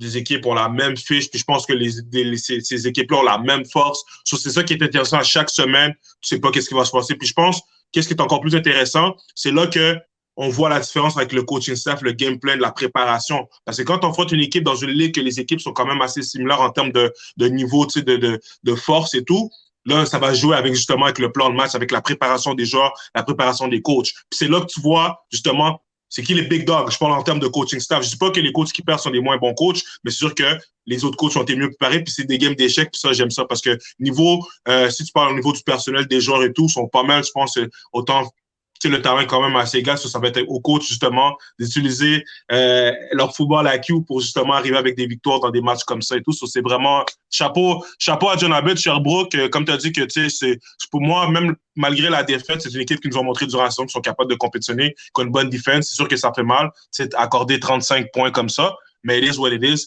Il faut juste get back up puis on to the next, comme on dit. Oui, absolument. Puis, tu sais, un match où il y a beaucoup de revirements, ça mélange les choses dans le sens que, tu sais, c'est arrivé, je fais juste penser à un moment donné, il y a eu un botté d'envoi par John Abbott. Le gars qui retourne le ballon, écoute, il est presque rendu jusqu'à la zone début, il est à l'intérieur du 20, mais il y a un gars de John Abbott qui lui arrache le ballon alors qu'il est rendu, je pense, à la ligne de 15. Il arrache le ballon, puis c'est John Abbott qui reprend. Fait que John Abbott vient de marquer un touché. Sherbrooke a probablement une occasion minimalement de marquer 3 points, c'est évident, mais tu te dis, ils vont peut-être même marquer un touché. Mais là, au lieu de marquer un touché, c'est l'autre équipe qui reprend le ballon. Fait que tu sais, ça fait des changements de momentum où est-ce que tu dis, hey, je viens de faire un gros jeu, là, un retour de beauté d'à peu près 70 verges. Puis finalement, c'est même pas moi qui ai le ballon. Fait que, tu sais, ça magane une équipe, ça défait des pointages. Parce que dans le fond, John Abbott n'a pas ramassé des verges en quantité industrielle. Il a juste fait sa job. C'est juste que sur les unités spéciales, on était capable de faire des gros jeux, créer des fumbles, puis à quelque part, ils ont récupéré des ballons. À un moment donné, ben, faut que tu protèges le ballon, hein? C'est assez une clé, hein? Fait que c'est... Yes. On avait 3 autres matchs en D2. Bon, Montmorency qui a, sans surprise, éclaté Thetford 42-7. Pour la petite histoire, c'était 42-7 à la demi. Fait que c'est juste que après, ben, c'est les joueurs de relève qui sont venus prendre. Hein? La deuxième équipe, là, comme on dit, second team. Ouais, c'est ça, exactement. Fait que c'est eux qui sont venus prendre la relève. Fait que ça a permis de voir d'autres joueurs évoluer. Il n'y a pas eu de points, mais il faut dire qu'en même temps, à cause de la différence de points, on était en running time. Hein? Running time, yeah. Aussi au collégial, fait qu'on était en running time. Fait qu'évidemment, ben, dans ce temps-là, on a moins de jeux, on a moins d'occasion de voir des choses. Fait que le temps que les choses se placent. Mais regarde, Victor Charland, il lance 17 passes en réussi 13, 283 verges. 5 passes de toucher. Olivier Cool, 5 catchs, 153 verges, 2 touchés. Tu sais, semaine après semaine, là, t'écris Montmorency, mais on pourrait dire Charland Cool, puis, tu sais, regarde, c'est ça. On est rendu là, on n'est plus... moi, je suis plus surpris. Je le sais qu'à chaque semaine, je sais qu'est-ce qu'ils vont nous donner. Comme on l'a dit la semaine dernière, je pense que c'est un des duos, pas l'un, non, désolé, c'est le duo le plus... excitant à regarder là, cette année au niveau football collégial, là, toutes divisions confondues. Chapeau à eux encore. Là. Puis, tu sais, ils sont excitants, mais ils ont tellement l'air en contrôle de leur game. Victor Charland, on dirait qu'il est capable de lancer le ballon dans n'importe quelle situation, que tu lui fasses sortir de sa pochette à droite, à gauche, en courant, en rentrant dans sa pochette. Il dégaine vite, il est là. Puis Olivier est cool. C'est pas le plus grand. Là, il doit être 5 et 10 à peu près, le gars. Puis, mais il saute haut, il court vite, il fait tout. Il va chercher des ballons dans le milieu, comme il va chercher des ballons sur les longues courses sur les lignes de côté. Non, regarde, c'est vraiment un duo superbe à regarder. Fait qu'on ne s'étalera pas trop longtemps. Je veux juste dire, par contre, pour Thetford, je veux juste souligner, lever mon chapeau aux retourneurs de beauté, les deux, Thomas Lachance et Tristan Fauché. Une super job, ces retours de beauté. Franchement, si il avait pu avoir autre chose à offrir, ils ont vraiment gagné cette partie-là du match. Je veux quand même leur donner ça malgré le pointage. Il y a des joueurs qui font bien malgré tout. Là. Saint-Hyacinthe, on avait Saint-Hyacinthe qui recevait Outaouais. Saint-Hyacinthe a gagné 24-6. Et le nom qui revient tout le temps à Saint-Hyacinthe, semaine après semaine, c'est Xavier Roy, le porteur de ballon. 144 verges, 2 touchés encore cette semaine. Très dominant au niveau de la course et tout. Puis ça va être, en autre petite parenthèse, je sais que je parle beaucoup de playoffs, là, parce que je suis très excité, mais en playoffs, ça va être le fun parce que les équipes qui vont affronter vont savoir que le ballon va aller dans ses mains. Puis là, ça va être voir est-ce qu'ils vont voir un plan B, si, exemple, ils se font arrêter vers la course et tout. C'est bon aussi de gagner ces games-là, mais aussi se préparer aussi pour les playoffs. Et c'est peut-être d'utiliser quelqu'un d'autre, voir comment les gens réagissent si le ballon va dans la main de quelqu'un d'autre. Mais sinon, chapeau à Saint-Hyacinthe, là, au niveau de la course, là, à chaque semaine, quand tu me dis, comme tu le dis, désolé, ils sont capables de livrer la marchandise. Là. Ah, exact. Et comme tu dis, ils sont là, puis c'est sûr que les autres équipes le savent, mais ils font le travail. Puis, Antoine Ouimet, leur corps arrière, sais, jamais compliqué son affaire. Regarde, 12 en 20, 158 verges, une passe de toucher. Boum, boum, boum, il place ses affaires. Fait que, si tu joues trop la course, je pense qu'il te garde honnête. Il lance des ballons. Tu sais qu'il va attraper ses receveurs de passe. Tu sais, c'est un gars qui est solide. Fait que, non, je pense que l'utilisation des joueurs est correcte, mais comme tu dis, en éliminatoire, c'est tout le temps autre chose. Il faudra voir là, jusqu'à quel point ils ne sont pas trop unidimensionnels parce qu'à un moment donné, tu joues contre des bonnes équipes aussi. Là, exact. On en a parlé là, en D2, c'est tellement serré que tu ne joueras pas contre une équipe faible, là, c'est presque ça. Puis pour terminer, ben, Édouard Montpetit qui s'est garanti une place en éliminatoire, eux autres de leur côté en battant Trois-Rivières 27-0. Regarde, une domination. Qu'est-ce que tu veux? Ils n'ont même pas donné. Ils ont donné, je pense, 107 verges. C'est la défense d'Édouard Montpetit a donné 107 verges à Trois-Rivières. Fait que je pense que c'est pas compliqué dans ce temps-là. Tu as des chances de gagner. Puis pour juste faire une petite parenthèse aussi, la semaine prochaine, ce samedi, on va aller faire un petit tour à Édouard Montpetit, voir un peu ils vont jouer contre Saint-Hyacinthe, ça va être une bonne game. Faire un petit tour là-bas, voir de quoi ça a l'air, voir de l'atmosphère, voir les joueurs du côté de Montpetit, Saint-Hyacinthe. On les a déjà vus jouer, mais ça va être intéressant de les revoir jouer contre Édouard Montpetit aussi, qui est une bonne équipe malgré l'affiche qu'on regarde. Une bonne équipe, ça va être intéressant de voir ça là, ce samedi. Là. Oui, il y a des bons joueurs, Édouard Montpetit, là, les porteurs de ballon, William Chamberlain puis Benjamin Viault. Toujours intéressant, c'est des gars qui vont toujours être à surveiller. Malheureusement, ils ne jouent pas avec leur carrière numéro 1. Là, ils ont subi des blessures à Édouard, mais ça reste un bon programme. Ils sont bien coachés. Ils ont des bons joueurs. Donc, puis il y a toujours le fameux Émile Barthélémy, le demi de coin, là, qui a été recruté par le Rouge et Or déjà. C'est un joueur défensif toujours à surveiller de leur côté. Yes. On passe à travers Division 3 assez rapidement. Victoire de 34-14 de Champlain-Saint-Lambert contre Shawinigan. Victoire de 28-10 de Huntsic contre Drummondville. Puis, un match intéressant. Lanaudière qui a battu Victo 42-31. Lanaudière avait perdu ses 3 premiers matchs de la saison, a gagné ses 3 derniers. Je trouve que c'est une forme de statement là, d'aller battre Victo, qui était quand même une équipe solide, qui n'a pas joué un mauvais match à la base, là, mais Lanaudière a réussi à faire son travail. Regarde, c'est Jonathan James François au sol, 176 verges, 3 touchés, a joué un gros match. Puis écoute, au bout du compte, ça a donné la victoire à Lanaudière, 42-31. Ils peuvent être à surveiller. C'est pas une mauvaise équipe. Puis, tu sais, à part Huntsic qui les a battus 32-14, Lanaudière, à part de ça, ils ont perdu 17-14 contre Champlain-Saint-Lambert.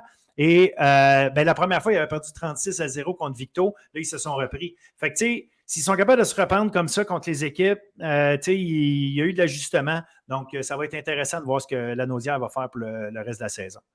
Chapeau à Fox pour, comme tu as dit, premier affrontement quand ils ont affronté Victoriaville en début de saison, 36-0 pour après remporter la deuxième game 42-31. Puis, tu sais, gagner les 3 derniers matchs comme ça, tu sais, ça montre que l'équipe a du caractère. Puis, c'est sûr, quand tu commences la saison 0-3 comme ça, tu sais, les équipes pensent que tu es moins fort et tout, mais eux, ils ont montré que, tu sais, I guess, whatever happened durant le début de saison, I guess, ça s'est fixé. Puis là, on peut voir Lanaudière reprendre leur identité puis bien finir la saison. C'est intéressant. Puis, chapeau à eux. Juste mentionner, parce que je passais vite en mentionnant juste le pointage là, de Champlain-Saint-Lambert, Shawinigan, là, le corps arrière des Cavaliers, là, Noah Dilulo Langelier, 22 en 31, 393 verges, 5 touchés. Donc, regarde, chapeau, grosse performance, il faut le souligner. Rimouski, qui a perdu 31-6 contre la Pocatière, et Beauce-Appalaches, 52-0, sans surprise, contre Chicoutimi. Juste mentionner Thomas Jean, le carrière, a toujours fait sa bonne job, lancé 4 passes de toucher.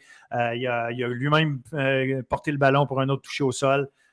Zachary Roy, Alexandre Lessard, les deux plus de 100 verges au sol.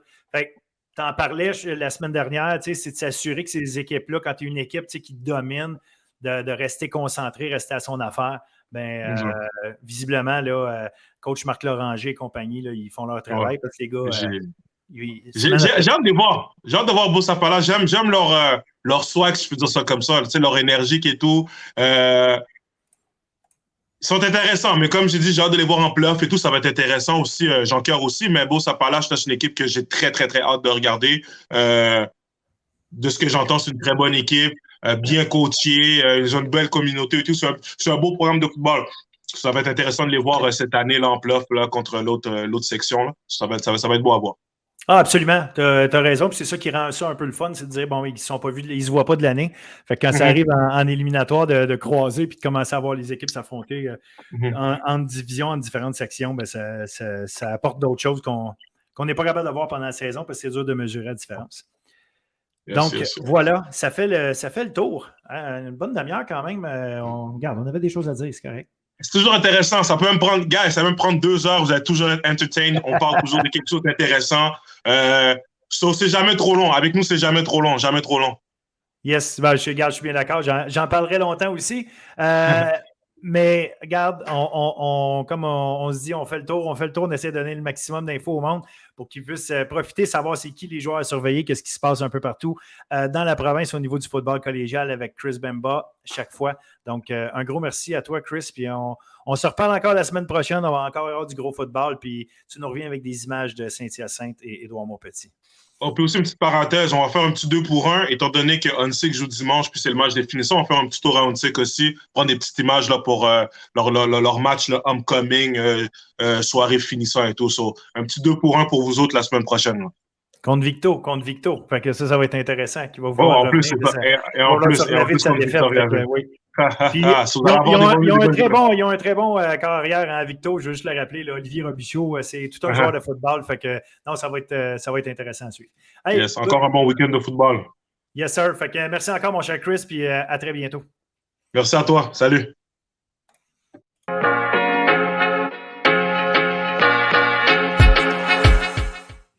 Alors, re-bienvenue tout le monde cette fois, au segment l'entrevue de la semaine. Et cette semaine, je suis super content de recevoir la joueuse par excellence du basket collégial québécois l'année passée, des Géants de Saint-Jean, Rosalie Mercil. Salut, Rosalie.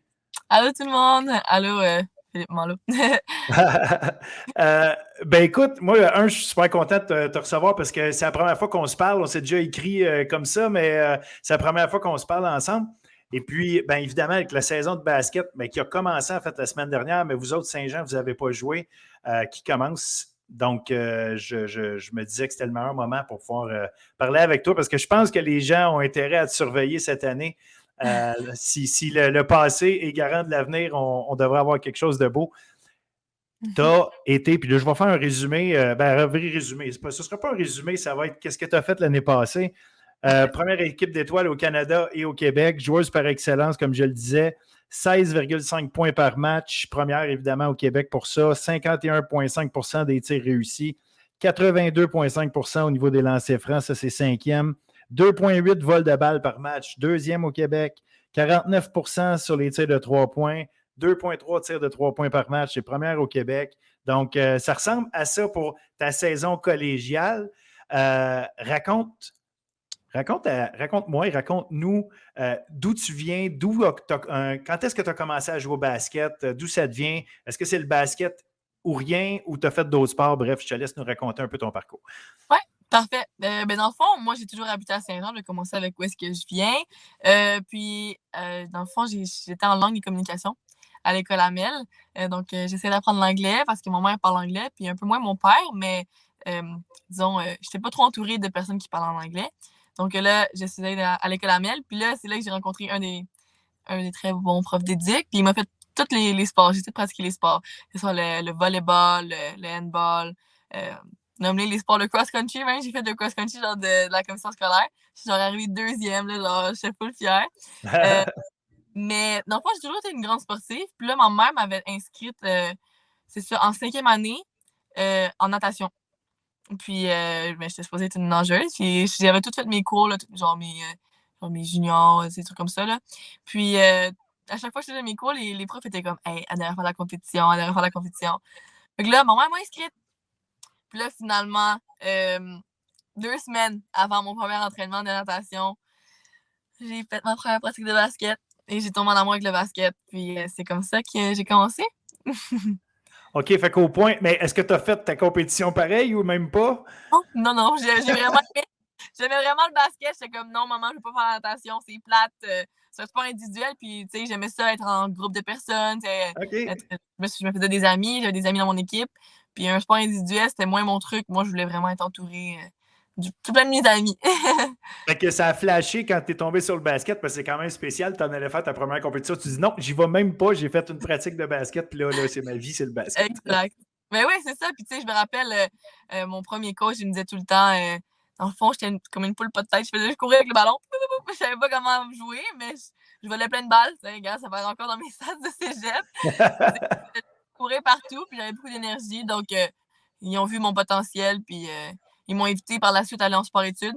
Donc, là, j'ai commencé en 5e année du primaire, mais en sport-études, dans secondaire 1, je faisais du basket tous les jours. Chaque jour, pendant 3 heures. Puis en plus de ça, j'avais une pratique d'équipe 2 fois par semaine. Donc, j'avais mon individuel tous les jours, puis mon équipe 2 fois par semaine. Puis les matchs la fin de semaine. Puis non, pour vrai, j'ai vraiment tombé en amour avec ce sport-là. C'est juste. Puis je trouve qu'il n'y avait pas beaucoup de filles dans ce temps-là qui faisaient du basket. C'est vraiment. Tu sais, maintenant, c'est rendu plus populaire. On voit plus de filles qui font ce sport-là. Mais je trouve que j'étais moins une fille qui devait faire du ballet. J'aimais plus. Tu sais, j'aime ça le ballet, j'aime ça de regarder, mais je pense pas que je serais bonne pour faire des petits mouvements de même. C'est vraiment juste, j'avais besoin de contact puis de rapidité. Puis, Tu avais besoin de quelque chose de plus rough un peu que. un peu, j'aime ça. Puis, bon, ben, ça reste que, tu sais, tu t'es développé vite et bien dans ce sport-là, parce que je regarde membre de l'équipe du Québec U15, U17, U16 avec l'équipe du Canada, U19 avec l'équipe du Canada. Fait que tu as non seulement, trouvé ta piqûre. Évidemment, si on se parle et tu as eu ces résultats-là l'année passée, c'est parce que tu es clairement une bonne joueuse de basket. Mais rapidement, tu es monté dans les échelons du basket au Québec pour que les gens puissent te voir. Puis tu as eu la chance justement de performer à haut niveau assez jeune.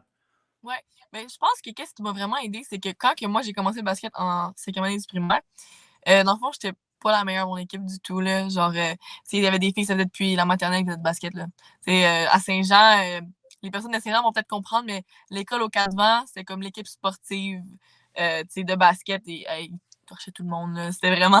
C'était pas des blagues. Là. Une game pouvait finir 5-100. Là. C'était vraiment ça. Fait que, quand moi, arrivé de l'école à Miel au Cadvan, j'étais comme wow, c'est un différent calibre. Là. Puis, mais l'année d'après, moi, j'étais rendue la plus expérimentée. Tout le monde avait comme quit, ou ils ont décidé de faire d'autres choses, ou ils ont gradué, tu sais. Donc là, j'avais mon équipe à moi. Donc là, je devais performer, c'était sûr. Mais soit je performais, soit je performais pas, mais je voulais que mon équipe gagne, donc c'est sûr que je me forçais. Puis finalement, ça finit que j'ai performé. Puis j'ai comme eu l'habitude d'avoir la balle souvent dans les mains. C'est moi qui montais la balle, c'est moi qui faisais le plus de lay-up, plus de shots. Puis là, après, ça s'est traduit aussi au secondaire. Donc là, après le sport-études, je savais que j'avais encore les mêmes filles que j'avais au primaire dans mon équipe. Donc, ils me voyaient encore comme un peu la superstar de l'équipe, tu sais. Donc, je devais faire mon petit rôle, puis là, je pratiquais. Puis mon work ethic était aussi vraiment... Ben, il est toujours, là. Il est très bon. Donc, c'est pour ça que les coachs aussi, ils m'en donnaient un petit peu plus tout le temps. Puis là, c'est rendu, tu sais, je pense, si je me rappelle bien, la première équipe que j'ai fait compétitive, c'était pour les Jeux du Québec, pour Team Réussite. Puis c'est vraiment là, je trouve, que j'ai débloqué. J'étais la plus jeune, donc j'avais 14 ans, alors que c'est U15 les Jeux du Québec, si je me rappelle bien. Ou peut-être que c'est 13 ans, 14 ans, mais en tout cas. Puis là, je startais. J'étais sur le starting five, alors que j'avais un an moins que tout le monde. Puis là, on a gagné les Jeux du Québec contre Montréal en finale, tout ça. C'est là qu'on a réalisé que, ouais, finalement, c'est gros. Puis, tu sais, en même temps, je dis ça, puis il y avait les scoutings de Team Canada dans les estrades. Déjà, là, à 13-14 ans, qui me regardent.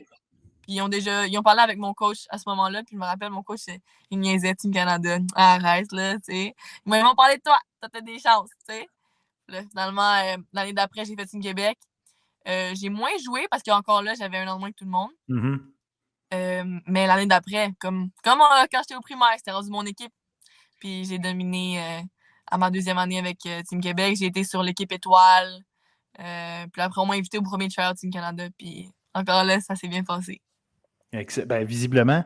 Ouais.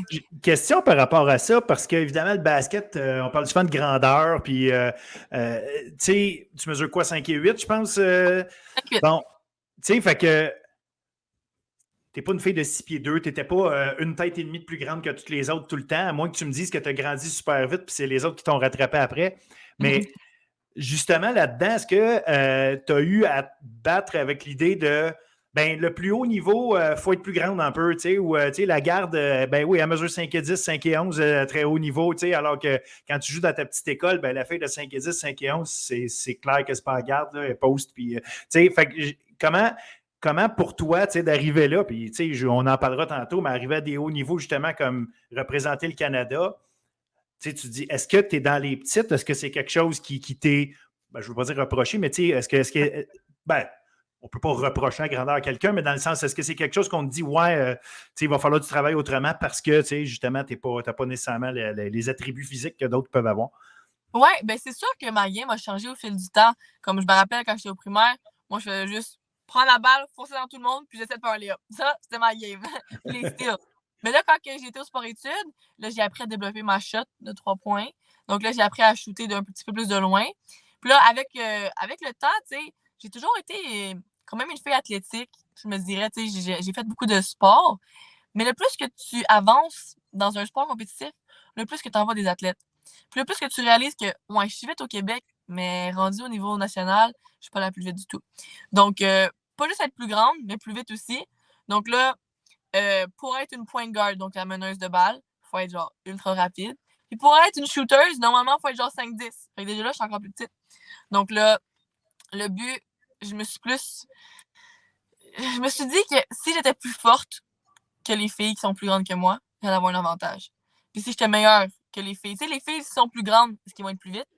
Puis est-ce que les filles plus petites, plus vite, tu sais, je sais pas, ils vont pas être plus grandes que moi. Donc j'ai essayé de trouver comme un ballon, puis d'être plus rapide que les plus grandes filles, puis être plus grande que les filles les plus rapides. Je sais pas si ça. Oui. Ouais. Fait que tu as décidé, c'est ça, d'y aller avec ce que toi, tu étais capable de contrôler là-dedans, puis de dire, regarde, c'est ça, je peux pas. Si je mesure pas 6 pieds 2, je mesurerai pas 6 pieds 2, même si j'essaie de me convaincre. Là, Mais non, mais je peux rien faire là-dessus, mais c'est sûr que ma shot de 3 points m'a sauvé plusieurs games de suite parce que le fait que je peux shooter de loin, là, c'est pas comme si j'évite le contact ou j'évite d'aller dans les grandes filles, mais tu sais, j'ai rien qu'à shooter, puis tu sais, that's it. Là, genre, c'est plus la précision que d'autres choses, c'est moins physique comme oui, game. oui. Non, puis Ouais. on parle de ça, mais en même temps, c'est pas comme si tu mesurais 4 pieds 9 non plus. Là, Non, c'est non, ben non, pas un non, handicap, là, c'est pas ça, c'est juste par rapport. C'est juste par rapport à justement cette moyenne, ou en tout cas cet ordre de grandeur-là qu'on a en montant dans les catégories où à un moment donné, ça devient un élément qui peut séparer certaines joueuses, malgré qu'ils n'ont pas de contrôle dessus. C'est pour ça que ouais, je te posais la question. ouais. Là, tu jouais ton secondaire là-bas, tu es à Saint-Jean, donc tout le temps tu es à Saint-Jean, tu joues au cégep à Saint-Jean. As-tu été recruté par d'autres cégeps? Est-ce que pour toi, tu t'en allais au cégep de Saint-Jean puis il y a pas de question, ou c'est un choix que tu as décidé de faire après avoir réfléchi à toutes tes options? OK. Ben, ça, c'est une vraiment bonne question parce que j'en ai beaucoup à expliquer là-dessus. Moi, je me suis jamais dit que c'était sûr que j'allais à Saint-Jean-sur-Richelieu. Moi, je me suis dit, je vais regarder mes options, puis je me suis fait recruter par tous les cégeps. Tous les cégeps qui avaient du basket division 1, ils m'ont tous recruté. Puis j'ai fait 2 visites. J'ai fait Saint-Jean et Vanier. OK. Je voulais aller aux États-Unis, donc j'étais comme, est-ce que l'anglais pourrait m'aider au cégep, tout ça. Mais en même temps, le plus que j'y pensais, mon coach de secondaire, c'est le coach du cégep de Saint-Jean. Puis, tu sais, ça fonctionnait. J'avais déjà fait l'équipe canadienne. Tous mes exploits étaient déjà, tu sais, un peu faits avec le coach. Pourquoi changer une formule gagnante? Moi, c'est ça qui m'a un peu convaincue. J'étais comme, non, je vais garder la formule. Puis en même temps, Saint-Jean, il venait juste d'arriver division 1. Fait que je pouvais comme me dire, je vais essayer comme de mettre Saint-Jean sur la map. Tu sais, c'est ma ville. Tu sais, c'est pas comme si ça avait été un cégep qui était dans une autre ville. Non, c'est ma ville. Je suis née là. Mes parents sont là. Tu sais, j'arrive le soir, là, moi, je cuisine pas, là. Ben, je peux cuisiner, mais tu sais, mon souper est là, là. Ma mère est toute là, elle est toute. Tu sais, fait que c'est comme. Je pense que c'était plus simple pour moi que, tu sais, si j'allais, disons, à Vanier, par exemple. Tu sais, je dis Vanier parce que c'est ma deuxième meilleure option, là. Tu sais, Vanier en appartement où est-ce que tu dois payer environ 700 par mois. Tu dois revenir de ta pratique, tu es fatigué, tu dois cuisiner. Donc, je pense que c'est juste meilleur pour moi de rester à Saint-Jean.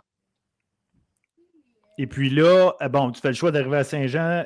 Bon, tu connais. En fait, l'année que tu es arrivé, j'imagine, c'est l'année de la COVID, en fait. Fait que tu n'as pas joué ta première année.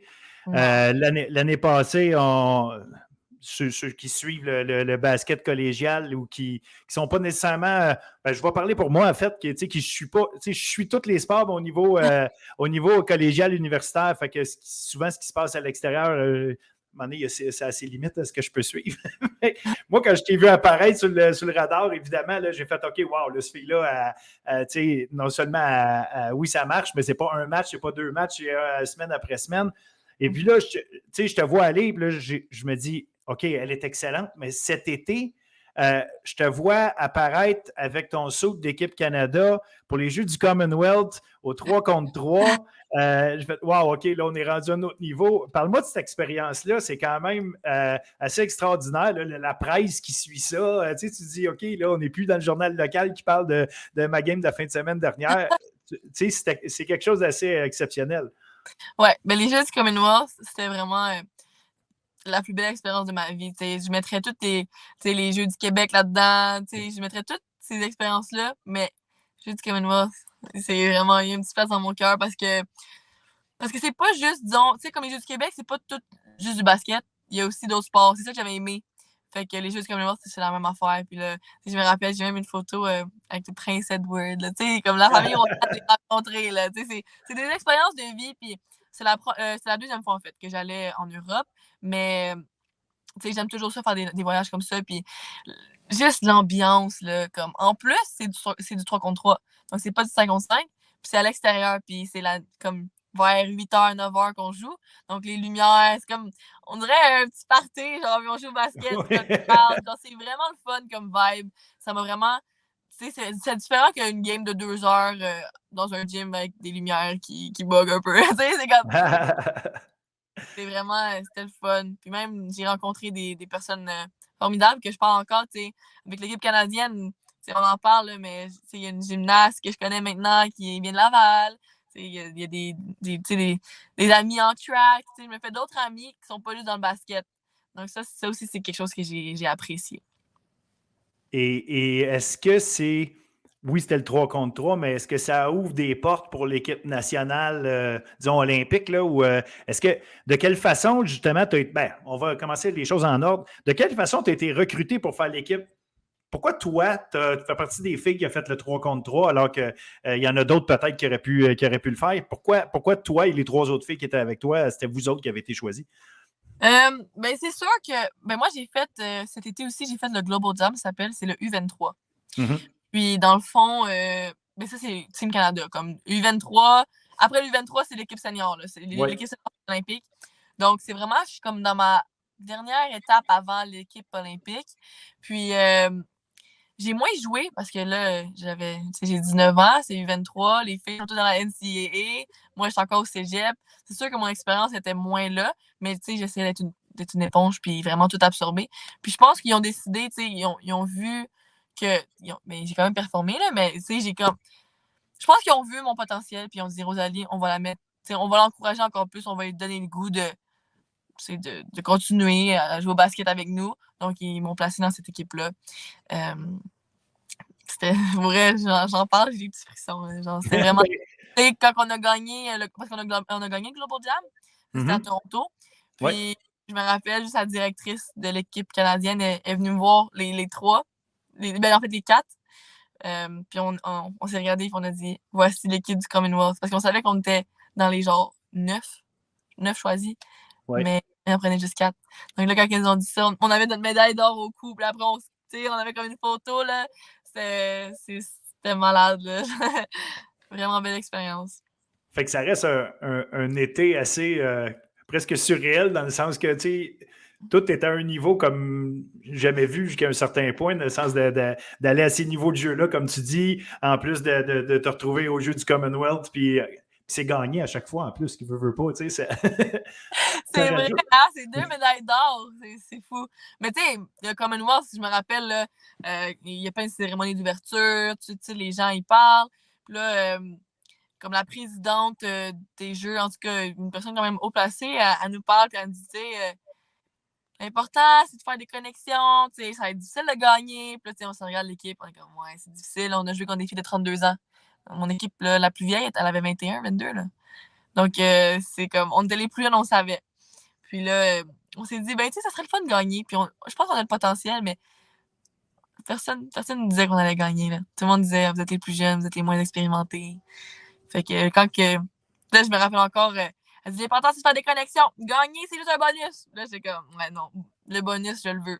Donc, on est capable de l'atteindre, puis c'est vraiment surréel. Là.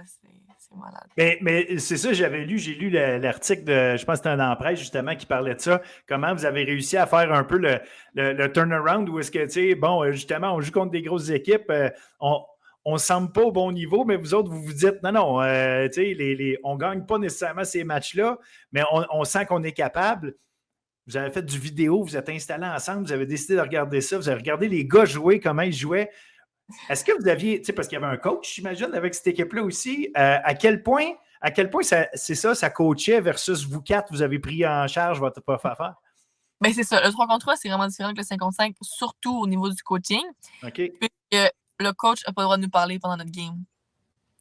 Ça, c'est vraiment différent parce qu'on ne va pas regarder notre coach. Quel jeu qu'on fait, là? Non. Ouais. C'est nous qui doit prendre les décisions. Puis là, ça dépend aussi, tu sais, il y a plusieurs sortes de defense. Fait que ça dépend quelle defense qui nous joue, on doit s'adapter. Quelle offense qui nous joue, notre defense doit s'adapter. C'est comme toujours l'adaptation.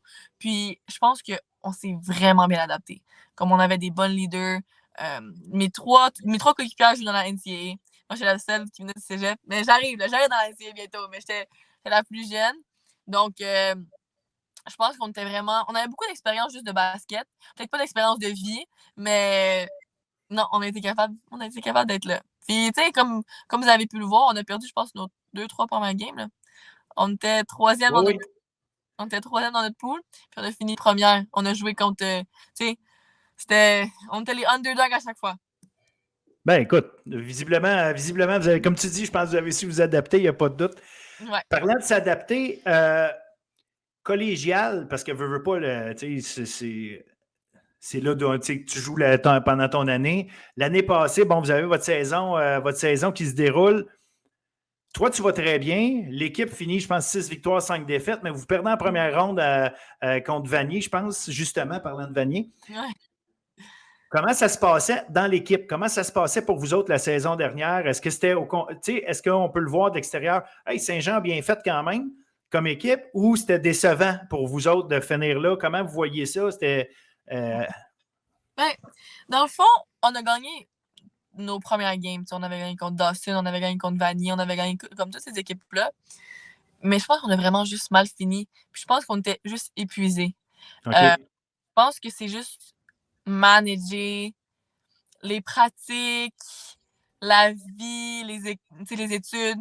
Je pense que c'est vraiment ça qui était difficile. Mais je pense qu'on... Non, je pense juste qu'on était épuisés parce que on essayait, puis surtout, tu sais, c'est plus difficile de jouer tout le monde, disons. C'est plus difficile de jouer tout le monde. Puis là, les 6 filles qui jouaient tout le temps, c'était difficile. Là. Vraiment, on était toutes blessées, on avait toutes mal. C'était juste plus difficile à ce moment-là. Donc, c'est pour ça que cette année, on a décidé de changer de technique un peu. Puis on va pas jouer juste avec comme 7 filles. Là. On va essayer de... Tout le monde va essayer de jouer. Puis, tu sais, on va vraiment se mettre dans des positions pour réussir chacune de nous. T'sais, si t'aimes pas monter la balle, t'en montres pas la balle, je te le promets. Fait que, tu sais, on a vraiment des filles aux bonnes positions. C'est ça que, tu sais, les rookies, ils sont là, puis ils performent dès leur première année. Donc, ça va vraiment nous aider. Puis, je pense que c'est ça qu'on avait besoin. Donc, c'est sûr que c'était un petit peu décevant. Surtout notre défaite contre Trois-Rivières. On était supposé la gagner celle-là parce que là, on a joué Vanier à Vanier. On aurait joué Vanier chez nous. C'est ça. Ça aurait été un gros changement. Surtout que c'est difficile de jouer à Saint-Jean. Contre Saint-Jean, notre crowd est toujours bon. C'est souvent les gars, ils amènent des pancartes avec les faces des filles. Là, genre, on est intense. Donc, c'est sûr que ça nous aurait avantagé, mais là, on était désavantagés, puis Vanier ont pris le dessus. Puis là, cette année, justement, bon, tu en as parlé un peu. Bon, il va y avoir probablement une distribution du temps de jeu, puis permettre à tout le monde de jouer, créer un peu plus de profondeur, j'imagine, justement, pour que s'il y a des joueuses un peu blessées, ben celle qui remplace a vu plus de temps de jeu et probablement plus prête. Mm-hmm. à quel point cette année, vos objectifs ont changé, évolué, ou comment tu vois ça pour cette année à Saint-Jean? Ah, là, je vois une médaille. Là. Non, je veux qu'on gagne. Puis je pense vraiment qu'on a le potentiel, puisqu'on a la même équipe qu'à l'année passée. On a juste une fille qui est graduée. Donc, hey, puis en plus, de l'année passée, Clara Bergeron, une fille qui a commit à Drexel aux États-Unis, Ouais. ils ont un full scholarship, elle est revenue parce que l'année passée, elle avait une blessure au ligament croisé au genou. Donc là, elle est revenue. C'est sûr qu'une fille de 6'2 va nous aider. Là. Donc, je pense qu'on a des atouts de plus que l'année passée. Puis, non, je suis confiante. C'est sûr qu'il ne faut pas être trop confiante, mais si on continue à travailler fort comme on le fait en pratique, on a des bonnes chances. Il faut juste que tout fonctionne. Puis il faut faire attention pour manager notre énergie. Il ne faut pas finir exténué à la fin de la saison, ça c'est sûr. Toi, personnellement, est-ce que tu donnes des objectifs personnels de un? Est-ce que tu as des cibles? Comment tu te prépares, toi, personnellement, au-delà, évidemment, de vouloir gagner? Mais tu sais, Rosalie Mercier, à côté de son nom, les chiffres qu'il y a, est-ce qu'il y a quelque chose? Y a-t-il des cibles là, que tu te donnes? Mais c'est sûr que c'est difficile parce que moi, j'ai jamais été une fille. Jamais de ma vie, moi, après un match, j'allais voir ma feuille de match. Jamais. Comme mon coach, il m'a toujours dit, t'as pas besoin de regarder. Si tu regardes, rappelle-toi, dis dans ta tête, est-ce que tu penses que tu as bien joué? Puis, fait que là, moi, mes statistiques, moi, je savais. En plein milieu de l'année, on me dit, hey, Rosalie, t'es à 50% de 3 points. Ah ouais? Je savais pas, c'est comme. C'est pas quelque chose que je regarde, donc je pense pas que j'ai des statistiques en tête, mais c'est sûr que je veux performer, là, donc c'est sûr que si je peux prendre plus de rebonds, je vais le faire. Si je peux scorer plus de points, je vais le faire aussi. Puis si je peux scorer des points pour faire gagner mon équipe, ça serait le best. C'est pour ça l'année passée, je scorais des points, mais j'aidais pas mon équipe, donc c'est ça qui m'avait un peu plus déçu sur ma performance à moi, tu sais. Non, mais c'est sûr que toutes les statistiques, j'aimerais ça qu'elles soient au top, là, mais on peut pas toutes les contrôler. Fait que. Non, j'en ai un peu, mais je pourrais pas vous dire exactement quelles statistiques que j'aimerais avoir, mais c'est sûr que j'aimerais ça gagner MVP encore cette année. C'est sûr que je vais travailler fort, puis ça va être ça. Puis, justement, dans ton jeu à toi, si tu as une affaire que tu te dis, OK, ça, faut que je le travaille si je veux passer au prochain niveau, c'est quoi? Je pense que c'est mes prises de décision avec la balle, mais genre sur un screen, comme la rapidité de décision. Puis genre la délicatesse d'exécution. Comme disons, là, je sais pas si tout le monde va comprendre le basket, mais disons un screen, on appelle ça. Ils s'arrangeront pour comprendre. Ouais, c'est ça. Quand je me fais screener, quand je prends la balle, est-ce que c'est moi qui prends la shot? Est-ce que je passe à la fille qui m'a screené? Est-ce que je kick out? C'est vraiment ça que je dois améliorer. Mais je pense qu'on en fait pas mal en pratique. Mes coachs sont conscients de ça. Puis à chaque pratique, ils me le rappellent. Puis je regarde des vidéos aussi, de la NBA, la WNBA, ça m'aide aussi. Et là, ce que je lis, ce que j'entends, c'est Rosalie Mercil, c'est pas dans une université québécoise ou canadienne que tu veux continuer, c'est dans la NCAA. J'imagine que tu as eu des discussions déjà, tu dois avoir des équipes qui ont commencé à te parler ou toi, tu as commencé à essayer d'approcher. Comment ça fonctionne? As-tu besoin d'un agent, d'une agente ou comment ça fonctionne pour commencer à défricher un peu ce qui se passe de ce côté-là? Mais c'est sûr qu'un agent, ça pourrait aider parce que comme les études, le basket, la famille, c'est difficile, comme en plus de ça, rajouter le recrutement. Donc, c'est sûr que ça pourrait aider, mais Bernard a été là pas mal pour moi. Bernard, c'est mon coach. Mes parents, ma mère est pas mal là. Donc, je pense, non. Oui, j'ai commencé à parler avec les gens. Puis là, on va voir ça va être comme ma décision, là. Parce que j'ai quelques choix. Puis que je peux faire des visites officielles. Ça veut dire que je paye rien. Ça, c'est quand même intéressant. Je peux inviter ma mère. Elle peut venir avec moi visiter les coachs. Les coachs peuvent venir me visiter ici. Ouais, non, mais il faut essayer de enjoy le recruiting process parce que des fois, ça peut être stressant. Est-ce que justement, tu dis des fois ça peut être stressant, est-ce que tu sens un grand stress ou est-ce que c'est quelque chose que tu veux régler rapidement? C'est quelque chose que tu dis, OK, je vais attendre la fin de ma saison, là, je vais avoir le temps de penser à ça? Ou y a-tu justement des universités qui mettent plus de pression que d'autres pour dire, regarde, moi, si tu ne choisis pas, c'est un autre que je vais aller voir? Ouais. À quel point, justement, il faut que tu deals avec un stress que tu n'as pas nécessairement demandé, même si tu veux enjoy the process? Oui. C'est sûr que les universités ils mettent beaucoup de pression. Déjà, aujourd'hui, à ce jour, j'ai déjà perdu des offres parce que je prends trop mon temps. sais. Fait que, disons, comme exemple, si j'avais Fresno State, Californie, tu sais, beaucoup, grosse université, ça aurait été, c'est ça, une belle place, mais ils ont pas été patients, disons, avec tu sais, moi, j'ai joué tout l'été avec Team Canada, mais ils voulaient que je vienne visiter. OK. J'ai pas eu le temps d'aller visiter, donc là, ils ont dû passer à autre chose. Mais, tu sais, ils t'appellent, puis ils te le disent, tu sais, ah, t'as pris un peu trop de temps, on nous donner ton scholarship à quelqu'un d'autre, donc on devait se protéger en tant que programme. Mais, tu sais, tu peux rien dire, OK, c'est bon, ben, je vais travailler plus fort pour en avoir d'autres, puis avoir d'autres options. Donc, je suis un peu là en ce moment, puis on va voir ce que ça va donner. Fait que je comprends que tu n'es pas inquiète que tu vas avoir des opportunités. Non, non. Non, non. Ça va toujours. Il va toujours avoir des opportunités. C'est juste que est-ce que je vais être nécessairement la plus heureuse là? C'est vraiment ça ma décision en ce moment. Est-ce que je veux aller dans une grosse université ou est-ce que je vais jouer un petit peu moins? Ou une université plus petite, genre un mid-major, puis avoir beaucoup de minutes. C'est ça en ce moment ma décision. Je suis en train de dealer avec quel futur que je vais avoir. Puis, est-ce que tu es accompagné, exemple, par ton coach, justement? Est-ce qu'il a tout le temps été avec toi? Est-ce que c'est.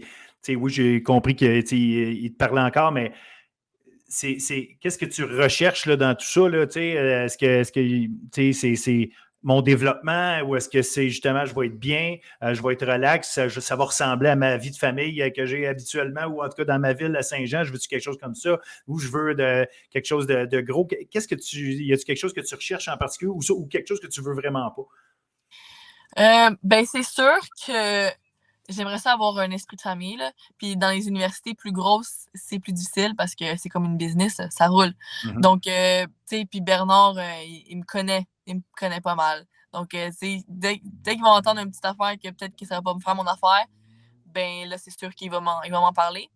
Mais je lui fais confiance. Puis, tu sais, je parle de Bernard, mais il y a Eric Lagarde, Bobby, tu sais, tous mes coachs du cégep.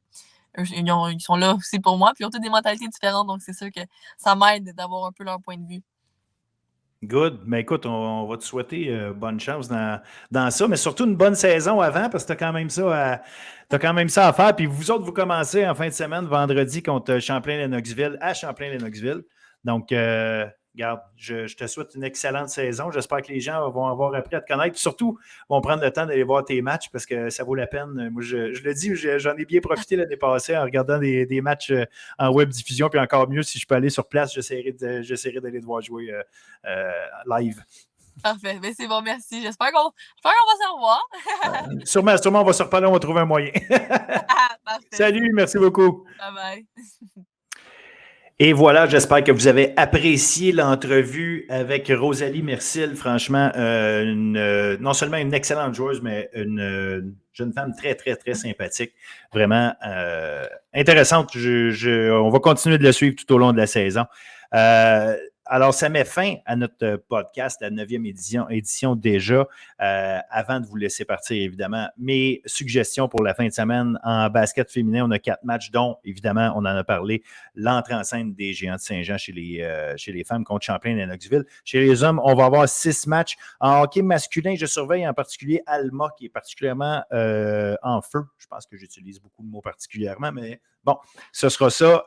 Alma qui affronte Lionel Groux et Saint-Hyacinthe en fin de semaine.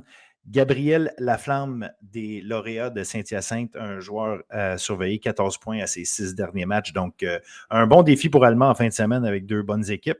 En soccer, je continue au niveau collégial. En soccer féminin, on a une place à prendre. En fait, on est à la dernière semaine avant les éliminatoires. Une place à prendre. On a 3 équipes à 9 points. Montmorency, Vanier et Champlain-Saint-Lambert, ça va être à surveiller. Chez les hommes, on a une place à prendre aussi. Ça va se passer entre Vanier et Champlain-Saint-Lambert. Si Champlain-Saint-Lambert gagne, Vanier doit absolument gagner, mais sinon, en attendant, Vanier a 2 points d'avance au classement sur Champlain-Saint-Lambert. Donc, ça oblige les Cavaliers à gagner leur match minimalement. Volleyball masculin, l'entrée en scène des Titans de Limoilou avec Christian Lafferty, Xavier Desfossés. Ça va être une très, très, très bonne équipe cette année. Au niveau universitaire, hockey féminin, McGill et Concordia, les 2 finalistes de l'année passée, commencent leur saison. Bishops sera à McGill et Concordia va visiter les Carabins vendredi. Et McGill et Concordia s'affrontent dimanche, une contre l'autre. Donc, un gros début de saison déjà pour ces 2 équipes-là. Une grosse première fin de semaine. j'attire votre attention en rugby féminin. C'est la finale provinciale cette fin de semaine entre les deux grands programmes des dernières années, Laval et Ottawa. Donc, ce sera à surveiller. En rugby masculin, on a une bataille serrée. Donc, on va avoir des bons matchs à suivre. Ottawa joue contre Concordia, Bishops à McGill et l'ETS à Montréal. C'est la dernière fin de semaine de la saison régulière. En soccer féminin universitaire, je rappelle, McGill, UQAM, Concordia et l'UQTR se battent pour les 2 dernières places, donnant accès aux éliminatoires. Concordia et McGill en particulier jeudi soir. Au niveau masculin, là aussi, il y a une bataille très serrée. On termine la saison régulière. J'attire votre attention sur UQAM Laval dimanche. Et puis, volleyball féminin. Ben, c'est Sherbrooke UQAM vendredi qui est mon match particulièrement sur lequel je vais je vais garder les yeux. On devrait avoir un bel affrontement de ce côté-là. Des joueuses aguerries des deux côtés, beaucoup d'action. Donc, on devrait avoir un très bon match là. Alors, sur ce, je vous souhaite une excellente semaine. Je veux juste terminer en vous donnant 2 choses. La première, c'est que la semaine prochaine, le podcast fait relâche parce que votre humble serviteur sera dans les Europes pour profiter de la vie. Oui, exactement. Donc, je vais profiter de quelques jours de repos pour aller me promener un petit peu puis profiter de la vie. Et voilà, on verra ensuite au retour tout ce qui se sera passé, tout ce que j'aurai raté. Et je vous invite fortement à aller sur le site bulletinsportif.ca, un article sur une situation bien spéciale qui se passe en ce moment au niveau de l'équipe de hockey féminin du Collège Bourget. Donc, un gros programme qui en ce moment vit des difficultés à cause du refus de Hockey Québec de les accréditer au sein de la fédération. Il y a beaucoup de nuances dans ce dossier-là. Je vous invite à lire l'article à ce sujet-là. Et voilà, donc ça fait le tour. On a eu un gros show, beaucoup d'informations et j'espère que vous avez apprécié. N'hésitez pas à partager le podcast, autant au niveau audio que vidéo sur YouTube. Ça nous fait grandement plaisir de s'assurer ou d'espérer propager le plus possible ce qui se passe au niveau du sport étudiant. Encore une fois, un gros merci à Gagner Sport de nous accompagner chaque semaine. Merci à vous d'être là. Bonne semaine, à bientôt.